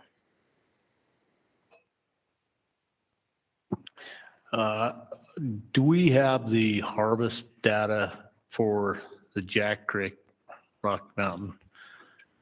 I know that at least one of the statewide permits was taken on that unit, and the quality there is, it's one of the better quality units in the state. And do you know how many rams were actually taken there last year? I don't know that I have the harvest data pulled up right away. I don't know that Lindy is on there. That is something that I can give you. I think that is one of the concerns that we've had, and you're probably aware that has been brought up at multiple racks as well, that there are a small number of permits, but a lot of or a good portion of the statewide permits that are given like to go and hunt that Jack Creek area. And so typically our sheep permits our success is very high, but maybe give me a second. I'll try and pull that up and see if we can get some help in giving you that number. It was 3 killed out of 3 permits. Thank you, Kent. Were those the unit specific permits, Kent, or was that total, including the statewide permits?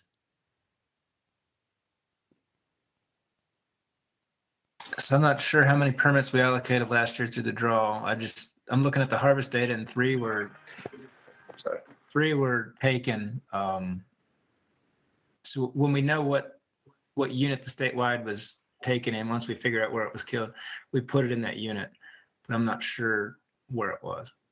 I can look that up. I'm pretty sure that we allocated the 3 permits last year to the Jack Creek area. Yeah, there weren't any conservation.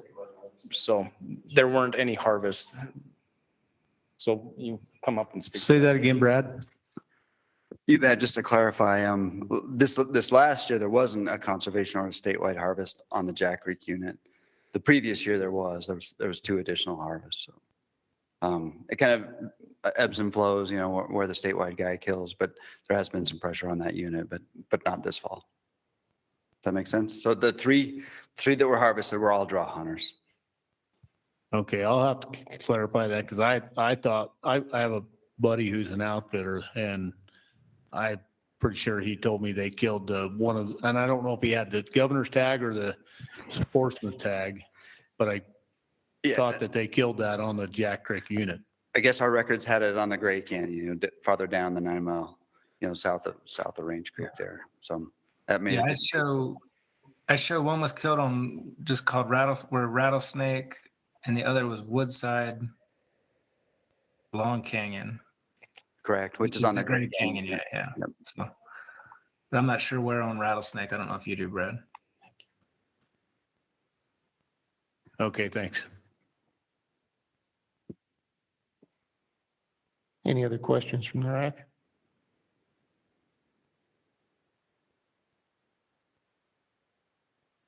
Questions from the audience? John Webster, talking about the book clips and the bison. Came to the RAC last fall. We talked about the extreme crowdedness on the bison hunt with 20 tags. First talk is splitting the unit or splitting the seasons. We've done that, but 15 tags on the first season, and then we still are looking at 20 tags on the second. So I guess the question is, what is your plans for the crowding and what do you anticipate for the pressure of them buffalo moving? So bison will respond to pressure completely. And on the book cliffs, there's been a lot of effort made to readjust the boundaries. And that was part of what we brought up last fall and in adjusting where you can hunt on the road list and south of that road and north, and in an effort to not only to help with crowding, but also to access some of those less accessible or less utilized areas. So bison are managed according to a population objective.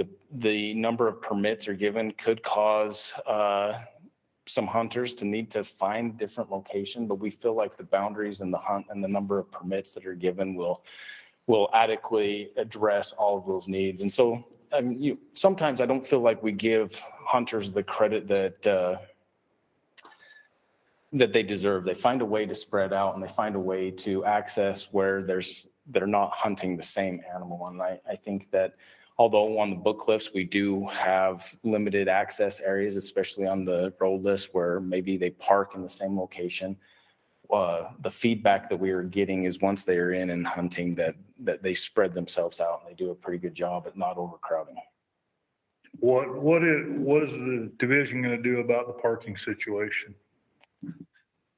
There's actually, we've got a bunch of us together. We're going up probably in May, mid-May. We haven't nailed down an exact date yet. The ground that belong at the top of Sago and also at 10 Mile Knoll both is all SITLA. It belongs to the state of Utah, so it's easy enough to work with them. And the division is going to be represented there. SITLA will be represented. And we're going to the top of Sago. We're taking Grand County Road Department up with us as well. And then Grand County Commissioner is going to be there. And we're going to be looking at ways to expand parking area up there and lay that out a little bit better. There used to be more parking. You might remember where you used to be able to pull down off the bench there, a little ways, Guy. Very well. So that's something that I thought about, and I'm going to point that out and show people where that was and say, let's just open this back up and just create a little more room for people to be, because it was a circus up there last year trying to find a place to park. So it's something that is going to be addressed, and it's going to be addressed this summer. Yeah, it is something we're aware of, and it was, Johnson is accurate. It is a challenge that we have, especially when we're trying to address the bison situation that we are. And so we are aware of it. We're going to be part of that group. We are optimistic that we're going to be able to improve situations. So I'm optimistic that coming this fall for the bison hunt, our parking situation is not going to be the same. I agree. I believe we're going to be able to make some improvements and get some things done for that. Makita Hansen, our habitat manager's on the screen here. She's on this meeting. Makita, do you have anything to add to that? Not necessarily. I'm just really excited to see that project moving forward. And like it was mentioned, we have a lot of different partners involved with that. Backcountry hunters and anglers are involved in trying to help us get some funding, and we've been working with the tribe and have some agreements in place to do some maintenance in that area. And our maintenance guys internally will be going up in the next few weeks to get water put back in the guzzler, the drinker there. So yeah, we have plans to get together this spring and start moving forward on that. And we have some funding identified.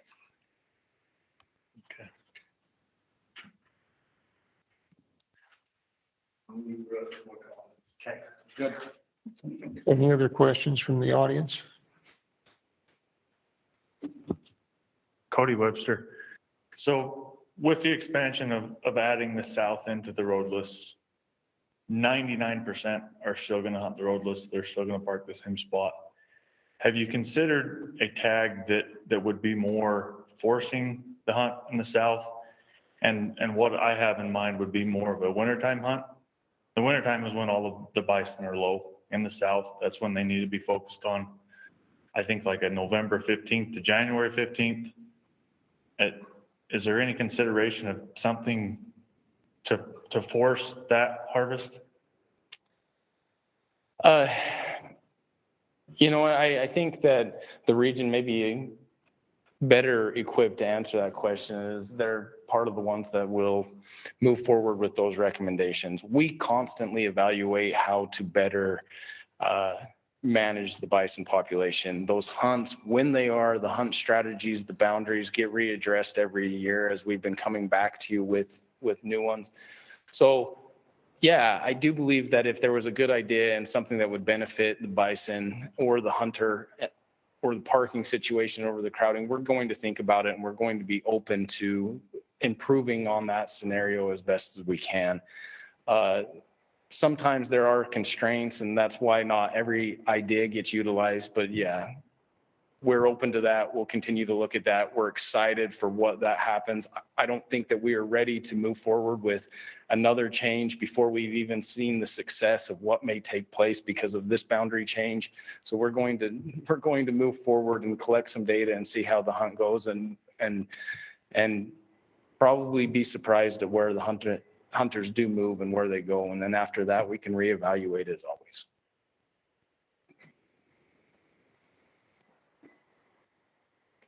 Any other questions from the audience? You have online comments, Chris? Yeah. One person responded to this survey question, and they somewhat disagreed. The comment is that the Book Cliff bison population is out of control. there are too many horses, and they recommended that the division increase bison permits. Do we have comments from the audience? Shane Thompson? Shane Thompson with Sportsman's for Fish and Wildlife again. We just have one we'd like to focus on as far as the Jack Creek we talked about.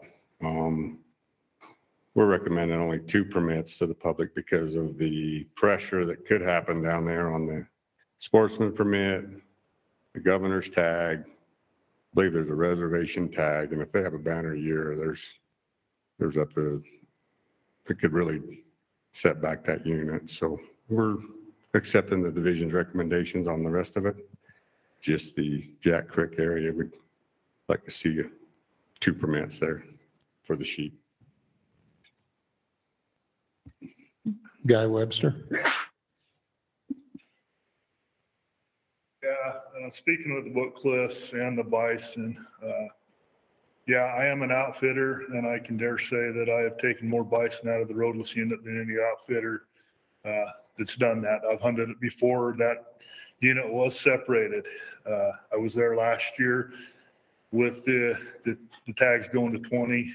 It was an absolute circus on top of spike elk hunters, on top of calico elk hunters, on top of bear hunters. Also, the pressure, I'm very concerned the pressure is going to push these bison right into the Indian reservation. Witnessed it firsthand, seen how bison have come clear from the road right to the reservation when the pressure happens. I ask that you strongly consider this year cutting the tags back at least 5 on each of those hunts. I don't think there's 35 quality bulls in that unit. Spent a lot of time in that unit. I went in September 26th last year, come out November 2nd, and I spent 4 nights at home. The rest of the time I was on that unit, sleeping in a wall tent or my horse trailer at the trailhead. So I think I've got a pretty good idea of what's going on in that unit. Spent all summer up here. If you remember, I brought you the collar that was here last fall. So I think I've got a good foundation. I've hunted it for 30 years, guided on it for 20 years and stuff. There's not 35 quality bulls, and that's just on the rifle, not taking into account the archery tags that come first. The pressure is going to push these bison off. I'd say that we come back and we look if we're trying to take those off the south side. Hunters aren't going to hit the south side, and as an outfitter, I cannot legally hunt the canyons that they're the biggest population. Cottonwood Diamond Canyon, for you guys that aren't aware, is still part of an ACUC from the burn that happened nearly 20 years ago. And it is illegal in that burn portion for an outfitter to take a hunter in there. That is a stipulation of my permit that I cannot hunt that area. And I do not know that that's going to change. So any outfitters are going to be forbidden to going in there, and other people are not going to be familiar with the area enough to go there. So I would request that you go back to 10 permits on the early season and 10 or 15 on the second season. And then you go and we reevaluate next year and then put a south only hunt in and try to look at them later dates when them bison are down lower in Cottonwood Canyon. There are a few that come over here. I mean, we've even got them over here on between Horse Canyon and Floyd Canyon, but you got to wait until the winter time for those bison to be down into those units. Thank you. Any more comments from the RAC? I have a comment. I had some feedback from my other friend that's an outfitter. And I know that they run into a lot of issues with the general season elk hunters. I mean, they had bulls that they had watched and spotted for 2-3 weeks. And by the time the hunt rolled around, the spike hunters or general season elk hunters moved in there. Buffalo were clear gone. So I don't know if there's a way that we can take a look at the season dates. You know, we hunt these animals from middle of August till end of January. Is that something that has been discussed or can be looked at? Yeah, so again, season dates get addressed every single fall. And as we come back with the different data, we're happy to look at those. And that is something that we are not hesitant to do and willing to change. I mean, we've had archery permits in the winter. We're happy to look at seasons and see how that is managed. Bison are managed a little bit differently though. And where you have the opportunity to take either sex, we manage that off of a population objective. And so, the comments that we have on, how many quality bulls or whatever are there is a good one. And it's understandable, but at the same time, we are managing to the management plan, which is a population objective. And so a lot of these permits that we are recommending is going towards addressing the overall population. And we are trying to do that at a time where we feel like we can be most successful in harvesting those animals. And so it is tricky. We are willing to look at everything, and we have been. I think that our history shows we're more than willing to address our season dates, our permit numbers, our boundaries as we get some of that success and that our data back. And we just most recently came with a boundary change this fall. And so we're going to move forward or recommending to move forward with that in an effort to address the population management according to our management plan. But if we get information back and Eric, our data says that it would be better off changing the season and we're having that discussion, absolutely. We will readdress that. It's not something that we've ever been hesitant to do in an effort to try to better manage those animals. Riley, I have a quick question you might know the answer to. Just come up in my head. Do you have data to know offhand how many people that draw the either sex tag kill a bull versus a cow? Off the top, I don't have that. I can certainly try and look that up and get that for you. Yeah, I think that'd be information. Be Okay. good to have, maybe even going forward in the packet. Okay. On the bison hunts, just to know that information. Kent, I can give you a ballpark right now. It varies by hunt, and I'll look it up specifically, but generally 85% bull is what sticks in my head. But I'll look it up and get back to you with a more accurate number. Okay, that works. So 8 to 10 are probably bulls. Yeah, I think that's a safe guess. Okay.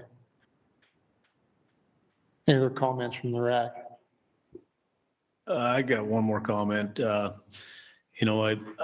This was brought up at the Southern RAC last night, and this is the public process. And so kudos for you guys that have showed up, for the guys that have made comments online. I know there's a lot of people out there that feel like making comments or showing up to these meetings is a waste of time. And I recognize that when they show up and make recommendations, they don't always get voted on or passed. And so I guess my plea is to all the public, and I know I'm preaching to the choir because these are the guys that show up all the time. But this is the only opportunity that the public has to bring this stuff up. So make your comments, please show up. It helps us make decisions. Having said that, Guy, I would ask for one recommendation from you. When you have recommendations like you just presented tonight, if you could get that to the RAC earlier rather than just here tonight, it gives us a chance to ask questions and do a little bit of homework on that. And because right now I feel like I don't have enough information. I know that you've hunted that unit more than anybody else out there, but I don't know that I feel like I have enough information to really make a recommendation. So if you have those recommendations, I would encourage you to try and get those to us, prior to our meeting so that we have a little bit of time to study and do some homework. And then, Kent, I have an answer for your question. So looking at all the hunts across the Book Cliffs and the Henrys, it was 86%. So that was close. Okay, thank you.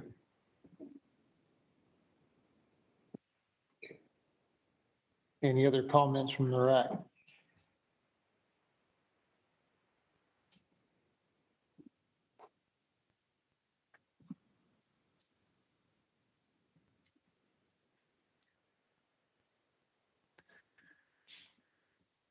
And the reason I asked for that data on harvest on that either sex was just, Guy made the point of how many bulls there are or are not in the roadless area.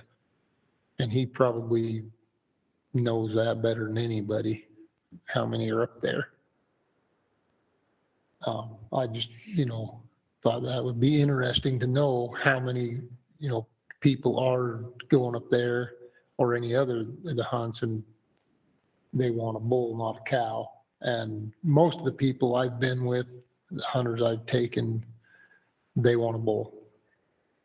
I have family members with enough points, they'd be guaranteed a cow tag if they put in for it, and they won't put in for a cow tag because they want to kill a bull.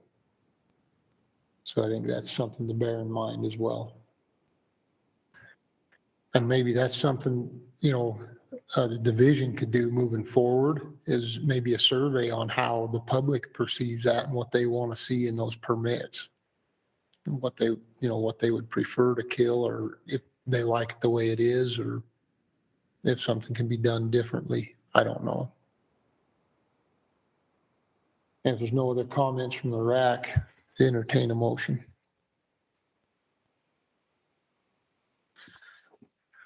I'll make a motion concerning the 9 Mile Jack Creek, Rocky Mountain Bighorn sheep.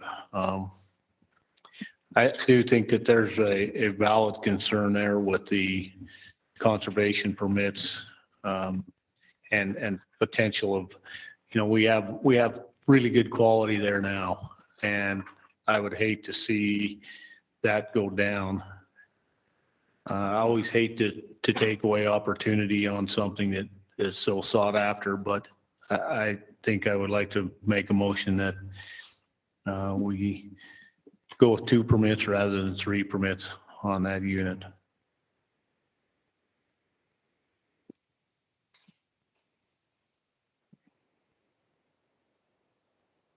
I have a motion from Eric on the Jack Creek to reduce that from 3 permits to 2 permits for Rocky Mountain Bighorn. Do we have a second?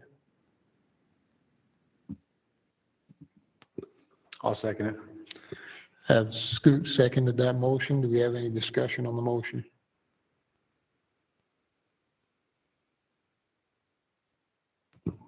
I guess, is it okay to get a comment from the division on that? Yeah, we were actually just sitting back, and I think that we're talking about 1 permit that goes to the public, and although the recommendation fell right within the heart of the plan, the recommendation, if you were going off the number of rams, would fall somewhere between 2.1 and 3.6, and we went with the 3 right in the middle. But as we were talking, if you're rounding down to 2, it's really not that big of a deal. And as we're discussing, it's probably something that we can live with if that's what the RAC and the public decided.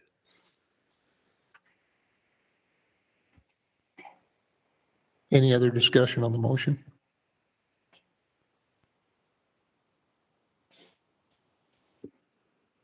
There's no other discussion.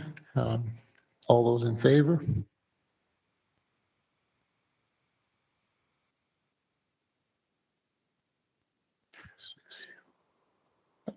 Six in favor. All those opposed?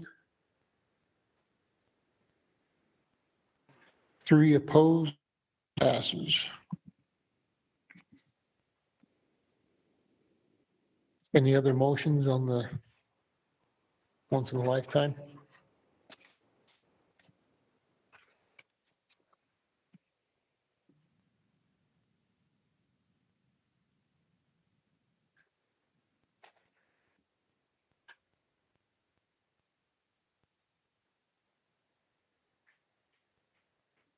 Are we getting paid by the hour? Yeah. I'll make a motion to approve the rest of the once in a lifetime recommendations as outlined. Okay, we have a motion to approve the remainder of the division's recommendation by Stephen I'll second it. and seconded by Darren. Any discussion on the motion? No discussion. All those in favor? Any opposed?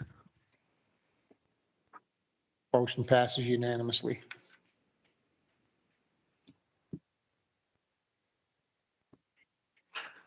Okay, now we're on to antlerless permit recommendations.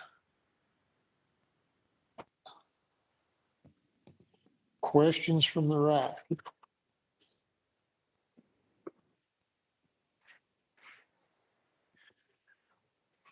I have a question for you, Colby, concerning the Bookcliffs unit. It's for someone to just look at the numbers, it's kind of hard to, when you know that that unit is struggling so much and we see an increase in cow tags, it's kind of hard to understand and comprehend why that is. So can you expound on the reasoning behind that? Yeah, I can. Ken, if you have some of these data, it may be helpful as well to just have ready. The Bookcliffs issue is, it is complex, but really it comes back to a couple things if we just boil it all down. One is that we have a really, really old population of elk that isn't very productive. Right? It's less productive than it could be. And that's because a lot of the animals that are there have entered what they call reproductive senescence. Not all animals do this. A lot of animals only live as long as they have the potential for reproduction. Elk, there's a benefit because of the social hierarchy that they establish. They live past those years of prime reproduction. You combine that with really, really poor nutrition, and you end up with, before we talked about bulls not contributing, well, neither do females that are regularly pregnant. And that's where we are. The Bookcliffs, there is a committee that meets on this. They ran a forage allocation based on current numbers, and it only works on the best of years. And we're working to bring everything back into line. Thanks to our partners in conservation, SFW, we just removed it was 360 some feral horses off the unit, just barely, in addition to horse removals we've done previously. So there's a lot of work going on there. We've got too many mouths on the unit. We've got a really old elk population. You combine that with drought, and you've got skinny elk that are eating enough food to live, but not enough to help us climb out of this. It's just a really unproductive population. So the thing folks want to do is hold on to it, right? If something's struggling, if a population's struggling, we want to hold on to it. And to steal something from Dax Mangus, like sometimes with wildlife, if you hold on to it too tight, it just slips between your fingers like Jello. I think I've actually used that in this rack. You squeeze it too tight and pretty soon it all slips between your fingers and you have nothing. Do you have any of the age data from the elk we caught this year on the unit? See how good he is? It's fun to put him on the spot like this. They were old. They were old. Good. Good. I don't have it right in front of me. I don't have it summarized. What we can say is that over half the elk that were captured are like over, let me look at it right now. It's over, that's a statewide graph, I'm sorry. Yeah, over half the elk we caught are 12 plus, which they start getting senescent once they hit 10, which means that you're not going to throw a calf every year. Like typically what you'll see is the elk from 2 to 8 years old will try and have a calf every year or have the ability to. Once you start getting too old, they're going to have it every other year. And we do have pretty good data that says if you're old and you had a calf the previous year, your odds of having a calf the following year are really low. And so, yeah, the elk at 20 plus, we had at least 4 or 5 that were 20 years or older estimated by Insider Wear, which is just extremely old for a wild elk population. So once you get to that age, it's tough to grow, but interestingly, their survival is still in that 90+% range. So they are taking up space, even though they're not contributing to growth of that population. We harvested cows that were counted rings. One was 27. I know we harvested one that was older than that, but I can't remember the exact age. It was 28 or 29. But so I guess we haven't come up with these ideas of having to have antlerless harvest in a box. We've worked with researchers that are outside the division. We've worked with a committee, and posing the question back to the RAC, if you were wildlife managers on a unit where you knew you had old animals that weren't productive, and you knew at the same time you had too many animals on the landscape, what would you do? And maybe that's not a fair question, but what would you do? If there's another answer, I'd love to hear it. So, I understand the cow tags, you gotta reduce the old age. Has there been any consideration as to how that happens? Because obviously if we just give out cow tags to the public, there's a very good possibility that half of those cows that get killed will be the young cows that we don't necessarily want to target. Is there other options? Luckily, not half of them are young. Most of them are old. But I see what you're saying. There is no indicator of age, except for Brock says curly hair on the rump usually means they're older. So if you can identify that at 400 yards, this is why we don't let Brock make management decisions. It's targeted removal would obviously be the best thing where you could catch an elk and cull that animal. It's probably also not palatable, right? What we can do is we know that this will work. It's not as good as targeted removal would be, but it will also reduce the overall number. And since that age class is older, on average, you're going to be harvesting older elk. I mean, we saw this with our ages, and we'll keep using age as a metric. We'll keep getting teeth on all the harvested animals. That'll help us know if we're making an impact or not. We'll commit to doing that. And we can bring that information back around. I can't remember what everything was last year. The year before that in the road list, we were at 10 on average. And it's like 7. And when we compare that to other units around the state, it's so much older. So where are we at as far as population objective on that unit with elk? Yeah. Are we there? Are we below that? We're below that. We're below the number that's written down on a piece of paper. And I'm not going to shy away from that. That number, the Book Cliffs is a really interesting unit where when you ask the old biologists why they put that number there, almost all of our elk units are managed on social objectives, which we probably could have more, but almost all, right? But socially, elk can do a lot of damage too. On the Book Cliffs, we don't have a lot of those same issues. And so when the biologists set the population objective on the Book Cliffs, they just aimed for a number where they didn't think they'd ever have to shoot cows. They wanted to have as many elk as they could have. And it turns out after evaluating that strategy several years later, it probably wasn't the best strategy.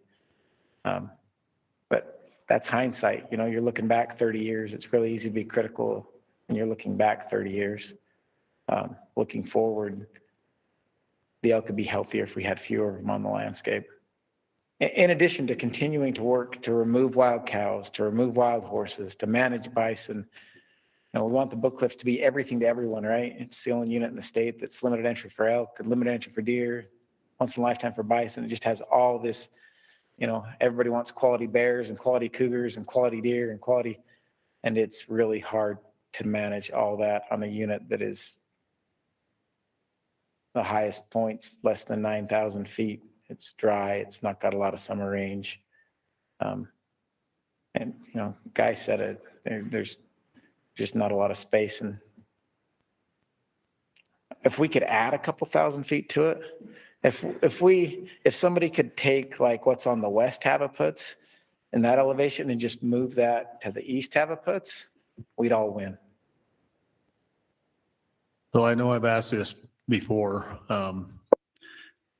and I guess not knowing what that true population objective is or the carrying capacity, I'm glad to see that the horses, at least that many horses were removed, because that's a lot more elk or deer or whatever that can survive there. But as we have to take more of these elk to get the older, you know, get the age of the herd down where it can be productive, is there any consideration or possibility for supplementing that herd so that that regrowth process doesn't take so long? That's actually on the list of topics for our managers meeting coming up at the first of next month. So we have areas where we have too many elk, they're younger. It would mean hitting this herd harder than we are right now with 300 tags. It would mean making an actual real difference, right? Really pushing it back, and then a good significant transplant or infusion of younger animals into the herd. And if we could do that, I don't think anybody would be opposed to it. That's wildlife management, right? So it's something we're going to talk about and that we would be interested in doing. Thank you. If I could, looking at an antlerless hunt, this is a great hunt, I think. I'm very much of an opportunity sportsman, which is probably going to get me in trouble. But looking at the numbers here, you have more elk than your population objective. And looking at the numbers of tags you give out, LaSalle's being the highest, it's 750 antlerless permits to the public on public ground, at least not the private ground, with only estimated population of 2,100. I'm seeing all these larger populations on here. How do we go about giving out more tags for this hunt, more opportunities for folks, putting more meat in people's freezers, hunters afield? I feel like there's a lot of opportunity to do that. So I think you're right. There's a little bit of a dynamic there. A lot of the overages in population objective are on the private land units in northern Utah. But there are some large public land units where we're starting to bump up against it too. And I'm just thinking of the Wasatch, where we know we've got to start offering public opportunity again on the Wasatch. With the addition of private lands permits, we increase that objective, and then we let it grow to the new objective. We could have done it this year, and the reason we didn't is because we want to have out callers before we do it. So last time when we hammered the Wasatch, when we really shot a lot of elk on the Wasatch, when we really were attempting to manage to the population objective, offering that opportunity, we inadvertently made those elk completely unavailable. And so we saw this, it's the study that we just published with BYU. And we saw this really, the return on investment for adding more tags just wasn't there at that point. The elk were unavailable. We were frustrated. We couldn't manage the objective. Sportsmen were frustrated. They couldn't harvest when they had a tag in their pocket. And so I think you'll see us start to add more permits back to the public pool over the next few years. And as we do that, they'll be more strategic with caller information. So the theory is we can create those same safe zones that they have on private land, on public land, and then bounce those animals around and get the harvest we need while not forcing them all to be unavailable. So we just need one more year to get out callers and do that. Okay, yeah, and I guess some of this thought is the exact opposite of what Eric is talking there, but I've seen some of the data on the elk you have in the book cliffs, almost 20 years on some of those cows. Like they're pretty accessible in the wintertime. That would be, to me, seems like we're not increasing the tags enough there on antlerless, and we should be harvesting those old animals, which you brought up. But I just want to make that clear that we need to start hammering some of those cows and give people the opportunity to hunt those things. That's fair. I have a question, Kobe, about the LaSalle Mountains. The population of elk on there is under objective, and we're adding 150 cow tags. Do you know why that is? I do, but if I answer it, then Dustin isn't going to come up.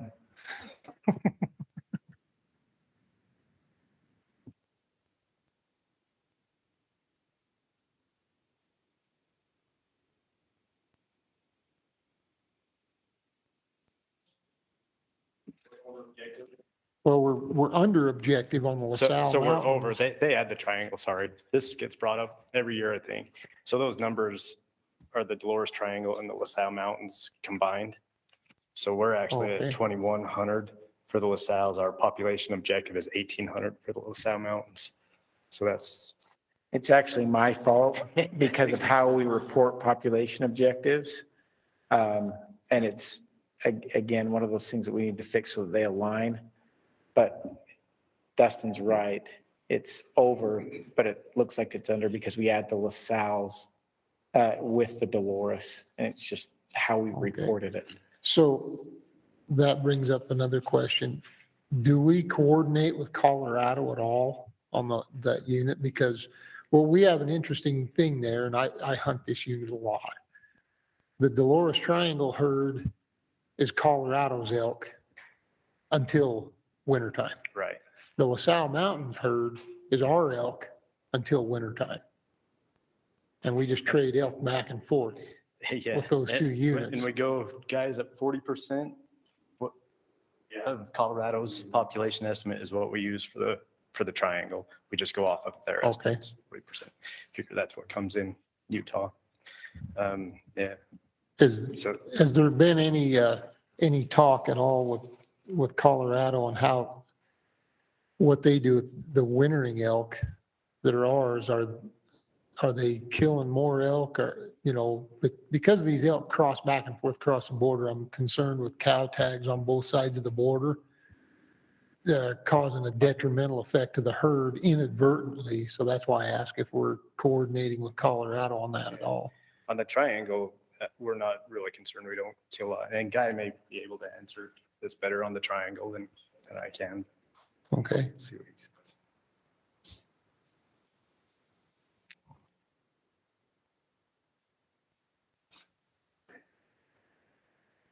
I hope I answered your question.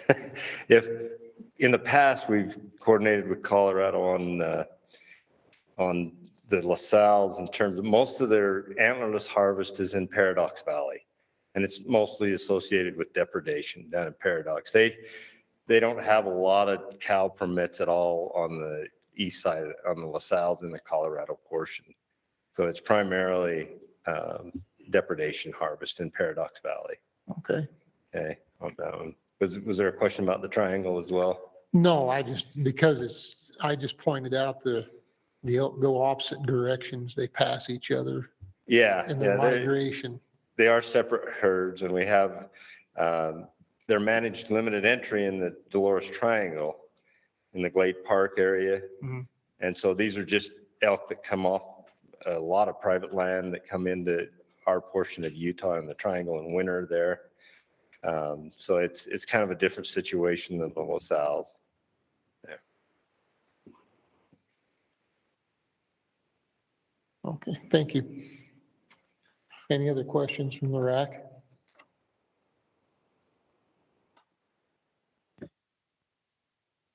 Maybe this is a question for you on the elk committee, but I guess this is more of a comment. I talked with an individual last night that hunts cows exclusively, and that's all he wants to hunt is cow elk. He could care less about killing a male, And I guess it surprised me because it's just not me.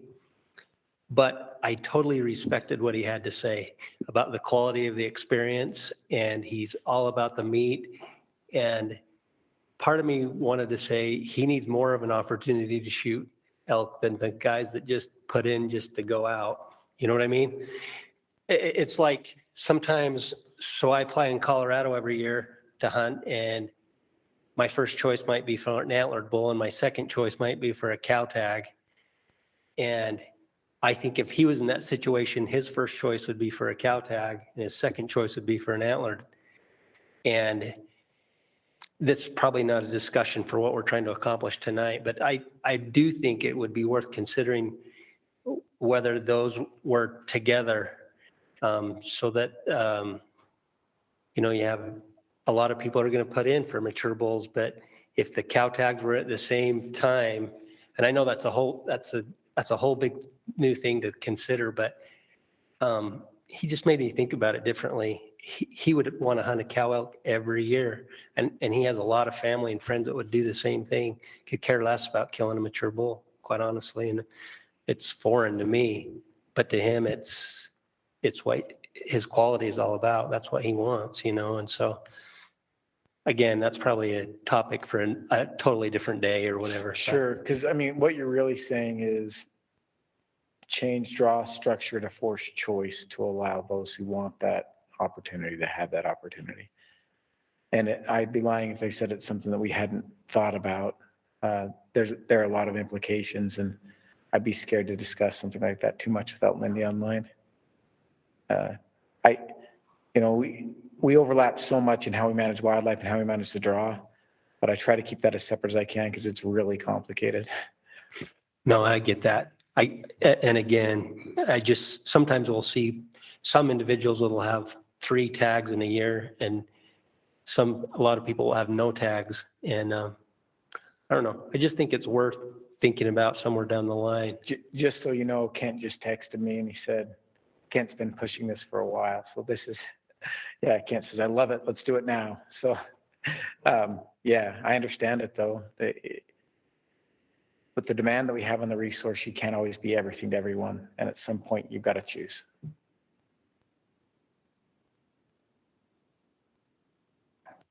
Go ahead, I guess. Oh, go ahead, Guy. I wanted to clarify a little bit on the LaSalle's that I was primarily talking about the public land, the ones that go on Carpenter Ridge and that area.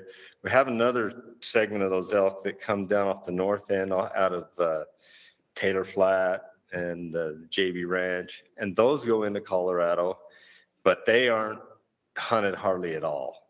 They're on private land, and that landowner doesn't allow much hunting on there. We've talked to the landowner before about trying to get some harvest there, because really that's where the majority of our elk that were overpopulation are at, or we're wintering. And we've tried to come up with different ways, different strategies of hunts to harvest those elk. But that landowner has not allowed any antlerless harvest or even any bull harvest on those elk on that side.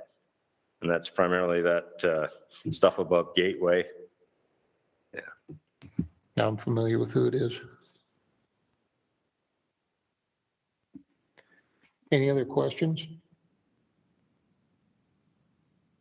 No questions on deer?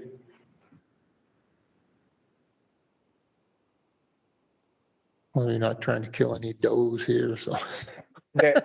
Very, very few. There are a few doe permits out there, but very few.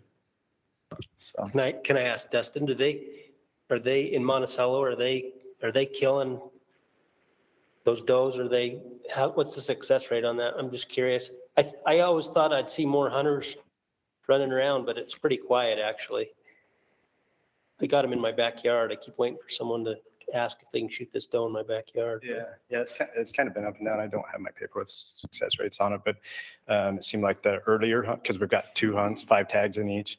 That early one, I think it was 100% last year, and then the later one, for some reason, it's a little harder. I don't know if the people just aren't hunting them, but 2 years ago, they didn't even kill any on that one. So. Yeah.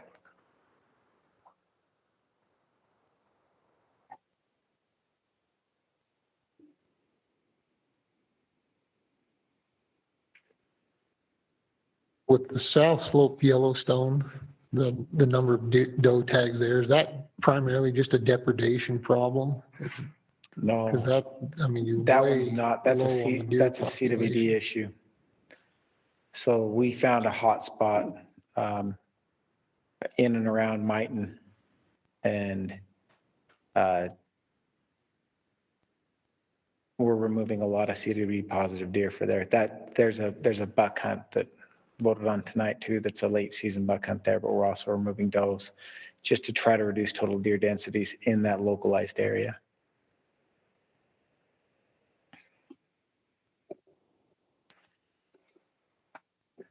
Any other questions from the RAC? Questions from the audience? Do we have any online comments, Chris? Yeah. We had 2 responses, 100% of the respondents somewhat disagreed with our proposal. The comments I have is to add a private lands pronghorn tag. I said if pronghorn tags are issued for management purposes, should increase the hunting season, which would result in a higher success rate instead of increasing permits.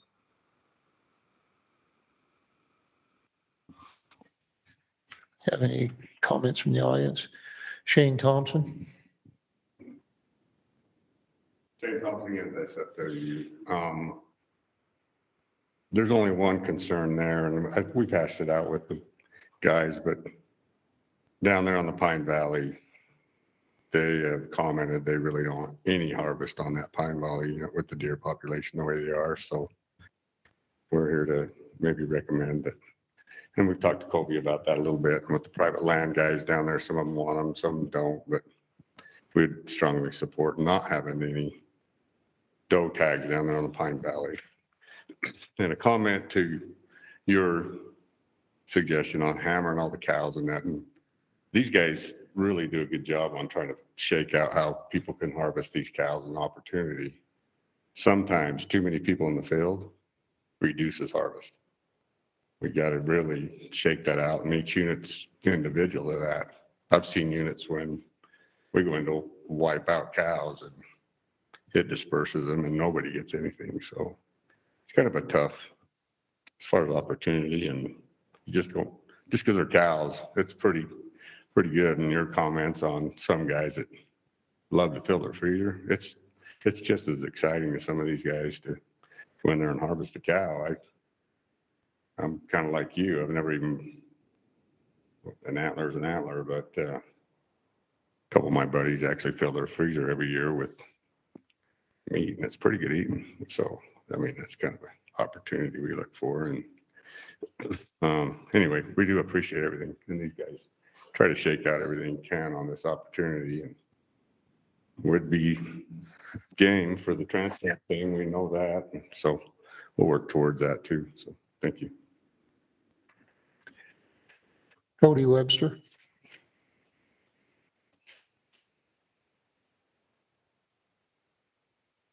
I would just request it, maybe since we have 2 Book Cliffs units and we keep getting hammered on, they're old, we need to kill them, or if they're old, we need to kill them. We're a lot of years down that road and we're not getting any better. It's obviously not working. Let's separate it. Let's take the roadless unit that doesn't have the horse and cow problem to the extent. So we've got the feed.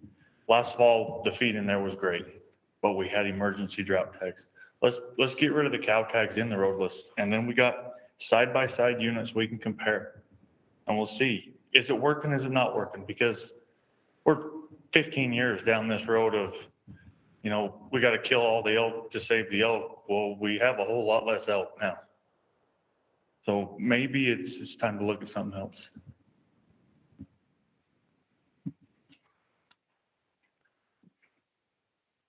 No other public comments? Any? Yeah, Webster, yeah, on the elk. We've got problems, but we're not fixing these problems. I applaud the idea of let's maybe bring some young elk in, but does that mean we have to kill the old elk? We're under objective. The feed in the roadless last fall was as good as it's been in years. Emergency drought elk tags. I don't know what the percentage was, but I can guarantee you that most of those went unfilled. The elk weren't there. The last 2 weeks I was in there, I saw 2 cow elk. They were both on the Indian. We've got to stop just trying to kill to try to save. You know, like I said, hunted it for 30 years, guided it for 20 years. That elk situation up there is sad. I live in this little town of Green River for a purpose, the book cliffs. It's devastating for me to have to go to that unit and see the demise of it. You know, 10 years ago, there was 35 bull tags in there. We're down to 6.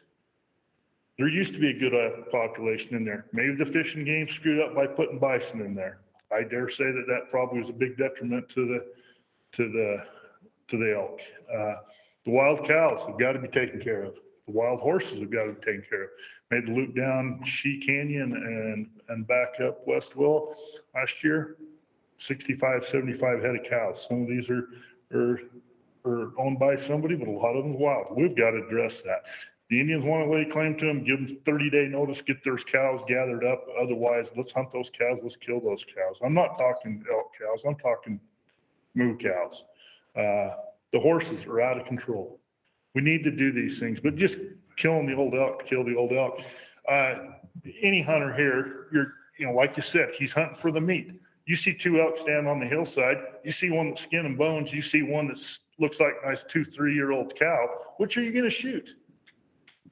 There ain't a hunter alive that's going to shoot that old cow. So what we're doing, we're not targeting the ones we need to be targeting and things. So let's move some elk in. Let's quit the hunt. We're saying we're under objective. So if we got a few extra mouths up there, fine. You know, maybe a bear is going to eat one of those old cows. You know, we've sat here and hammered the bears and lions saying, well, we got to knock shit out of the bears and lions to save the deer and the elk, but yet we're killing the deer and the elk. You know, when's enough? What we're doing is not working. Let's look at something different. Nobody else? Got comments from the RAC?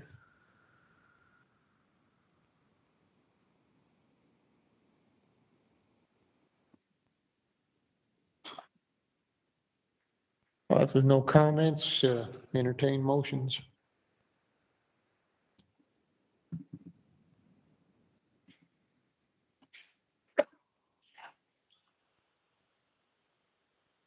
I guess I would have one question for Kobe, maybe.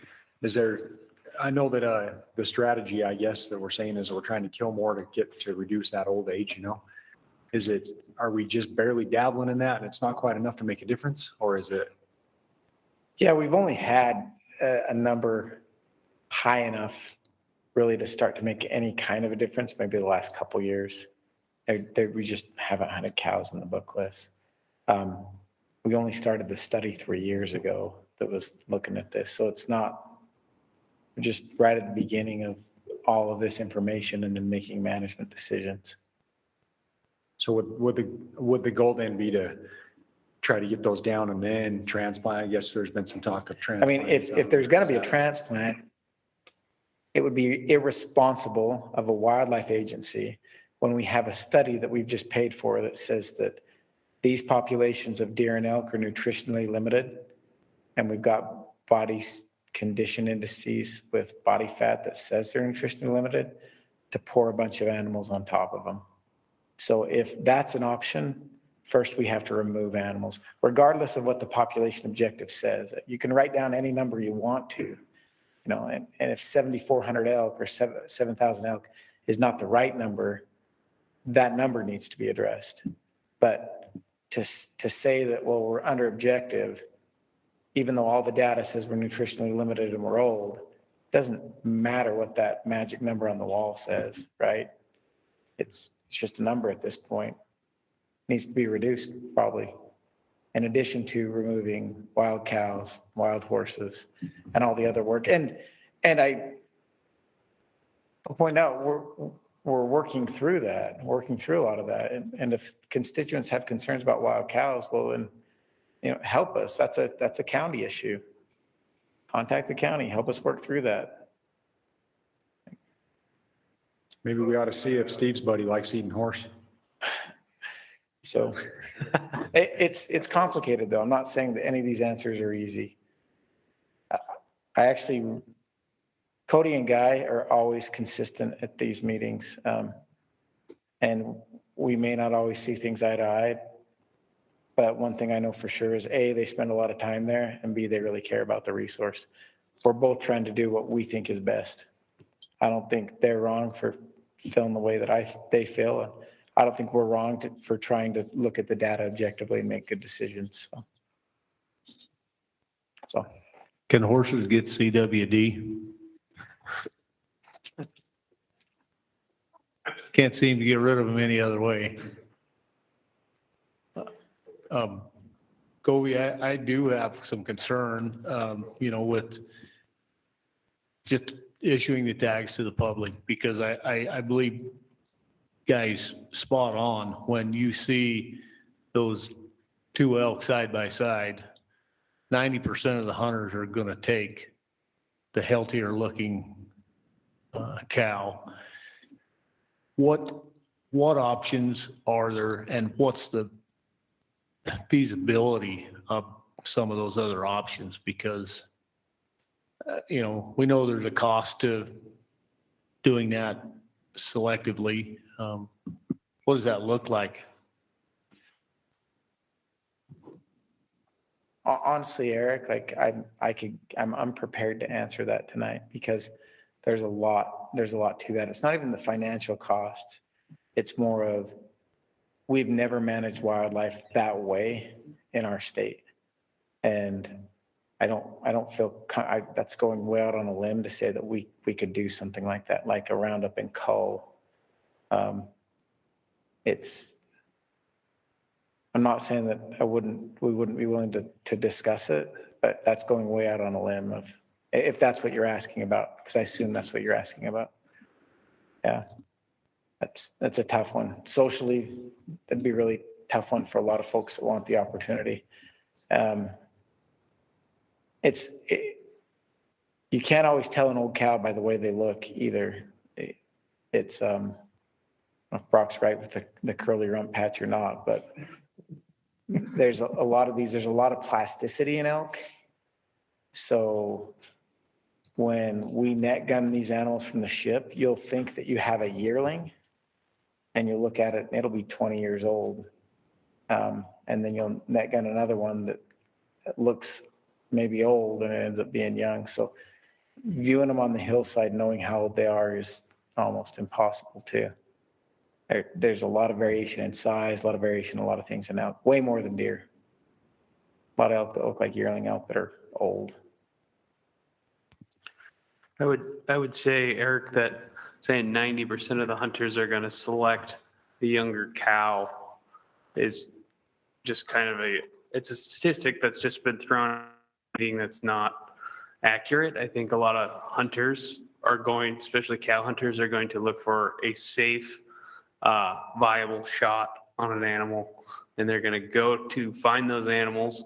Usually cows are herded up. They're going to find an outlier cow and probably shoot that cow. To say that you're going to look at that cow, you're going to have enough time to sit there and pick out which one has the best rump on it, I feel like is really saying 90% of people have that opportunity or are going to do that is probably not appropriate for this. I think that hunters are going to hunt those animals based on what's safe and what they feel they can be successful with. I'm not sure I agree with you, and that's fine. I mean, I've seen so many times, especially with a lot of hunters, that may be the case. With some hunters, I should say. With a lot of hunters, I'm not so sure that the safe thing is even factored into that, because they see a group of elk and they start shooting, and they shoot whatever is there, and the chances of there's a 50-50 chance that they're going to kill a young elk, 50% chance they'll kill an old elk. And there's no way to guarantee that we take out the older age cow. And so, I guess my concern is to get to where we need to be, we have to kill off a lot more elk than would need be otherwise, because we're taking out, half the elk we're taking out could be a younger age that we don't really want to. So I know it's socially a huge issue, but that's also managing wildlife. Sometimes we have to make those hard choices. I mean, yeah, or even with that logic though, even if they're not taking the safe choice and they're shooting into the herd or whatever, we've already established that most of that herd is older and past that breeding objective. So most of those elk that are going to be harvested are going to be the older elk, and providing that opportunity to folks so they can fill their freezers, so they can pass on traditions to their youth, I think is much better than going about and just finding old elk and culling them. I feel like that's not a good way to go about that. I think you just offer a curly-haired rump incentive, and they get a tag next year if they get the curly-haired rump, and then we could test that hypothesis too.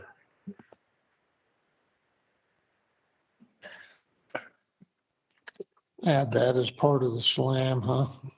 Yeah. All right, we're getting off in the weeds a bit here now, guys. Back on track. Do we have any more comments from the RAC? Yeah, I guess, this conversation with the book cliffs, obviously the division is managing for bison and elk, but I guess I'd question, we all know there's a lot of mouse on there. Do you see any measurable change when it comes to horses or wild livestock? Do you see anything changing in the near future? I hope so. We did a forage analysis that I talked about earlier, and I don't have that in front of me. Maybe we can add that to what we should do is have the two regions get together and come present to the RAC at the RAC's request some of the data that they've gone through on that book cliffs committee, and go through some of the forage. When they added it up, and I get that it's every little bit counts. Bison are not a major component of the forage analysis. I don't know what they looked at for wild cows. They looked at allotted AUMs. They looked at elk, deer, bison, and I don't know if they had a quantified number of wild cows. I know they did look at horses and the number of horses, and they counted them before they did the analysis. I mean, we just removed almost 370 horses. When I say we, I mean, it was our partners that funded this, and we helped work through it. SFW primarily. So there are people out there that are working on this and thinking through ways. Richie Anderson also from the Northeast region should be credited for working on that as well. So there are people working on it. I'm not giving a very good answer. Let's ask the committee to come and give an update.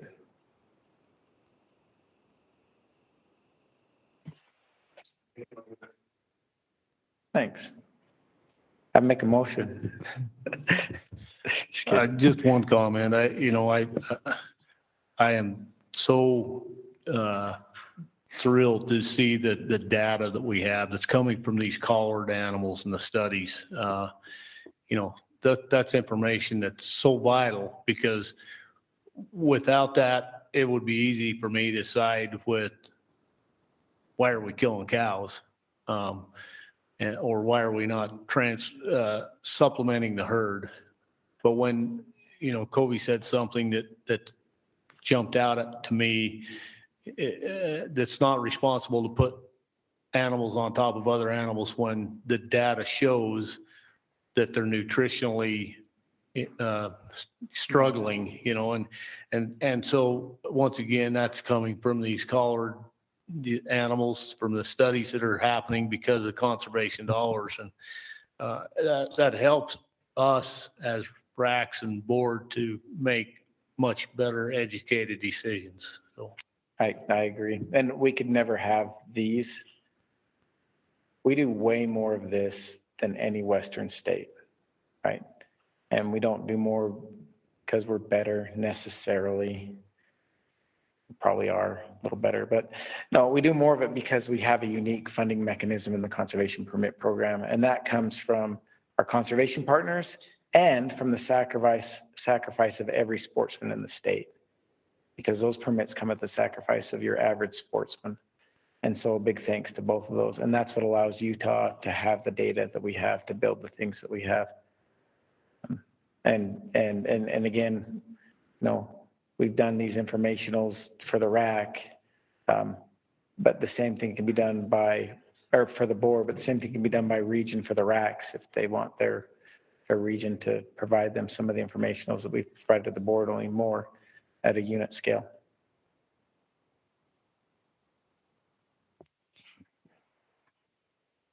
Anything else?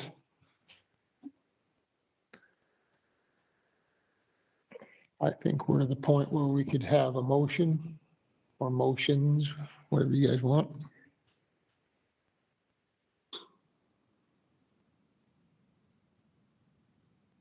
Are we still being paid by the hour?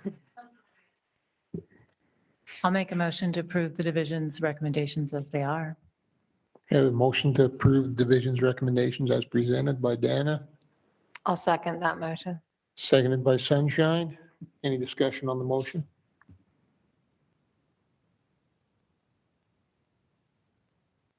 Okay, If we're getting paid by the hour, I think Brad wins the award because I saw him about 4 a.m. So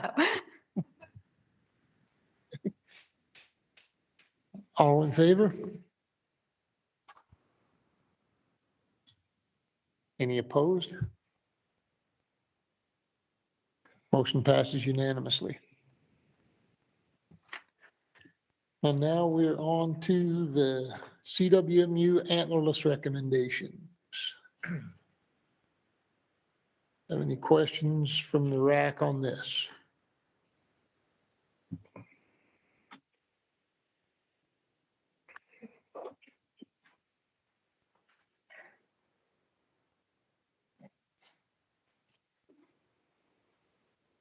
believe there's some proposals coming out in May that's going to change the way this is allocated. Is that accurate? Or is that mostly just on the That's just the landowner permits, Landowner not CWMU, yeah.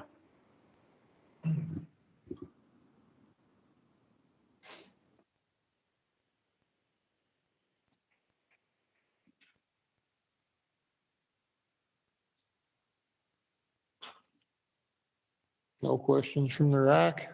Any question from the audience?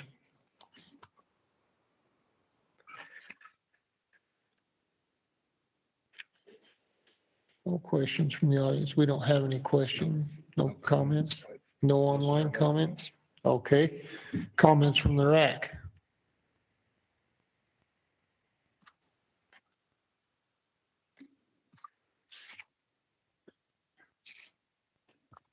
I'll make one quick comment. I would just say, back on antlerless stuff, because of the pressure on elk and the way they behave to pressure, I've just seen on the CWMUs, that's been a very quality experience, the antlerless tags. For those that have had the tags, it seems to be a real quality experience. That's been my experience. So just that feedback.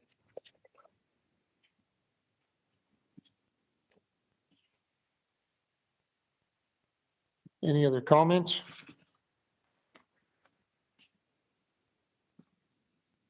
No comments. Motion?